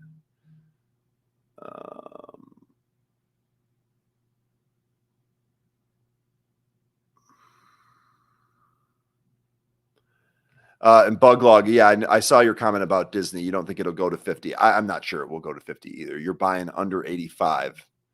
I get it. Raz said Nvidia 459. What about all them billions? They might have manipulated their numbers. Marie Smith saying NVDS still great for me. Awesome job, Marie. You stayed in SQQQ. Marie did a better job than I did trading it. Let's go. And NVDS, let me tell you something about that. So holding that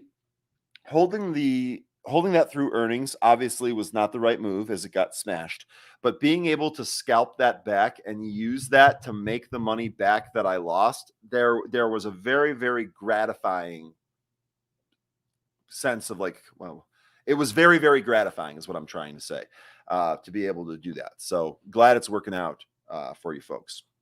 That instrument is actually really nice to trade. Meta getting smoked, says Jay Rice.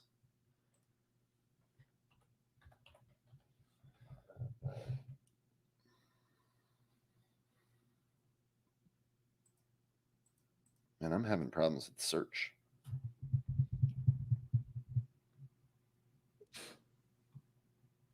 All right, guys, we're going to start wrapping it up here in just a second. It's about 10:56. We're almost out of here. SPY just continuing to leak after that. And it's just crazy, man, because the algos took it up. And I have no reason why that happened. That's the biggest thing. When he was speaking, it just seemed all hawkish. So I don't know if there was bigger shorts put on there. That could have been something that got hit there as bigger shorts came into the markets there on the Qs, as some people probably sold out of their positions. Maybe it was a big short that just came into the market because there's a lot of volume there on this wick up to 365. So it's going to be interesting. Definitely, we're seeing the leak in the market. We're seeing kind of this AI bubble really kind of just get destroyed today. And the big thing there is just show me the money, right? I've talked about it. I don't think NVIDIA even showed the money. It just showed kind of that they can make revenues. And a lot of that is that they're the platform behind everything, right? And I think we're going to this AI building phase. And with that being said, we'll see what happens. What companies can really build something and make revenue, it's going to be really extremely important in the next couple of months, right? If you can actually build something that's driving revenue, I think your stocks will see appreciation. And if you can't and actually show that revenue, that's when stocks are going to start calling the hype. We'll see what happens. Oracle coming down here now. I'm starting to see bigger stocks just continue to leak. Apple back down to 176. Microsoft back down to 319s. Man, Microsoft has just been getting destroyed lately. It's almost back down to where it was on the daily, back to that you're going to a low of 311.55. We'll see if this keeps leaking. It is not a good looking day in the market, that's for sure. Unless you're a bear. Or if you played the short instruments, then you did all right. Marie out here funded a new house off those short instruments. So there we go. Get that, guys. All right, guys, I'm going to go ahead and throw the link one more time here for Trade the Pool.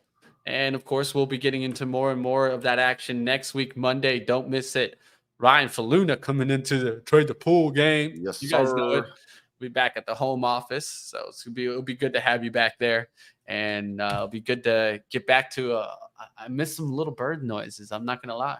Maybe that's what it is. I'll tell you, you know what's funny? You know what's funny is that once you have them, you get used to it. And it's like I love it. It makes me appreciate the mornings more. It's really cool. It's not for everybody, but it's really cool. There you go, Jan. Get after it, my friend. And that's what we're always about. And I always love you adding a little bit of comments in here. So if you are short NVIDIA and short Meta and printing, I'll tell you one thing. We won't be mad at you, Jan. Nope. You keep doing your thing and keep going after it. Definitely hit the like button, guys. We're going to keep watching the like buttons. It just lets us know, guys, how much you guys appreciate us showing everything here, right? Showing the execution, talking about the trades before I get in them. That's what it's all about, guys. Smash the like. We'll see you, like always, right here on Live Trading with Benzinga. I'm going to go ahead and take my screen down. Ryan's hopping out of here. He's going to continue doing his work. We'll bring on, of course, AB in just a second and switch you guys over to All Access. Like always, don't forget, 14-day free trial if you guys want to just check out the platform or Trade the Pool. Maybe learn how to use it before you go and get that package. And there's some good things coming up for the end of the month next week. I'll get you guys how to get into the raffle. I'll be focusing on what kind of options you guys have for Trade the Pool for the end of the month. Don't miss it. Me out. Yeah, I see you guys out there. I see those likes. Appreciate you guys. Now to kick it to AB. You ready, my friend? Yeah, he's ready. We'll bring on AB here. We'll bring you guys over to All Access. Detroit's looking good, my friend. What up, Money Mitch? Yeah, we've gotten a storm 2 nights in a row. Weather a little nicer today, but, yeah, just crazy weather all around the Midwest. It seems like either super hot or a lot of storms like we've had here in Detroit. Hey, they didn't keep you out, my friend. That's one thing that's for certain. And I'll switch you back up there. There you go, my friend. Have a good time. All Access. Thank you, Money Mitch. We'll chat soon.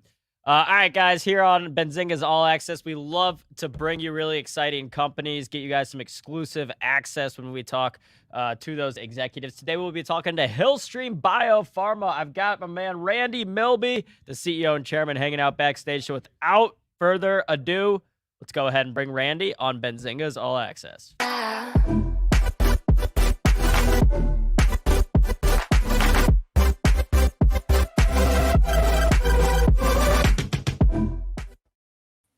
All right, Randy, how are you doing today? It's another happy day. I hope same for you. Yep, love to hear it. Well, it's Friday, and, it's always good news. So before we get started, Randy, do you mind just giving me a quick, brief overview of Hillstream, what you guys are doing? Sure. So Hillstream's focused on drug-resistant cancers, those rare cancers that are really hard to treat, or the cancer reoccurs in some of these patients. So that's our focus. That's our mission statement. Got it. And then can you share a little bit about your background, Randy? Like what brought you here? What brought you to Hillstream? Sure. So I'm a pharmacist by training. I was a 4-year scholarship person with the ROTC. So I served 4 years in the military as a hospital pharmacist. I had a tough duty assignment, though. I was stationed at San Francisco at Letterman Army Medical Center for the entire 4 years of my military obligation. Once I finished my military obligation, I went back for an MBA at Washington University in St. Louis, started my pharmaceutical career at Mead Johnson Labs, which was part of Bristol Myers Squibb, in a management development program. Did a stint at DuPont Merck, a number of cool jobs there, from market research, product management, business development, strategic planning. I did a stint at Goldman Sachs as a biotechnology analyst. I had a great mentor, Mei-Kin Ho, and ran some businesses at DuPont. And most recently, prior to this, I was the CEO of another publicly traded company called CorMedix. And while I was there, we took the market cap from 3 million up to 350 million. Wow. Well, a little bit of a personal connection there, Randy. I actually grew up in St. Louis, about 10 minutes from Forest Park. So I know Washington University well. My little sister is a WashU grad. So go Bears. Yeah, there you go. So what developments are in the pipeline for Hillstream Bio right now, Randy? And can you elaborate on Hillstream's lead program, HSB 3215, and your focus portfolio of therapeutic candidates targeting drug-resistant and devastating cancers? Yes. So HSB 3215, as you said, it's both. It's a HER. I'll use an acronym. It's called HER2 and HER3. In this case, it's not a pronoun. It means that's human epidermal growth factor number 2 and human epidermal growth factor number 3. So what this really means is that these are on the outside. These stimulate cancer growth. So what a lot of people are, and Roche Genentech built this road, by the way, for Herceptin. So that was the first HER2 that came in the marketplace. What we've done is we've licensed this technology from Applied Biosciences Institute. They've done the heavy lifting. They've done the discovery. What we're good at, and what I did at CorMedix, is execution. And it's putting the team together to execute and advance this into the clinic. Got it. So Randy, I know you recently announced a collaboration with Minotaur Therapeutics to license and further advance the development of next generation targeted biologics against HER3 and IND filing for HSB. Could you provide insight into how these validated targets support the company's development of progress toward novel next generation targeted cancer biologics? Absolutely. So just like we're going after the HER2, which is a well-established target, the issue with the HER2, though, as I mentioned, the road has been built by Roche Genentech, but it was launched in 1998. And this goes back to our corporate mission. Cancer is very smart, and it develops resistance. And what you combine the HER2 and HER3, it's like this growth factor on steroids. So what we do is, with the bispecific, by binding to it, we shut off that signal. And what I did with the Minotaur, which you referred to, is both Minotaur and OmniAb. OmniAb is a spin out of Ligand. And there we're going after PD-1. And as everyone knows, you've seen those commercials on Keytruda Opdivo. That's a PD-1. We're anti-PD-1. And in our case, what's novel about this is we've licensed this technology from Minotaur, for Dr. von Smider, and it has picobodies. So we feel that we can hit epitopes or targets on these cancer types that the other drugs, the bigger monoclonal antibodies, which are huge, compare it to like a picobody being a car and a monoclonal antibody being like 3 houses. So by hitting these other undruggable targets, these cracks and crevices, if you will, we can cut off the signal and really shut down that programmed cell death signal. Interesting.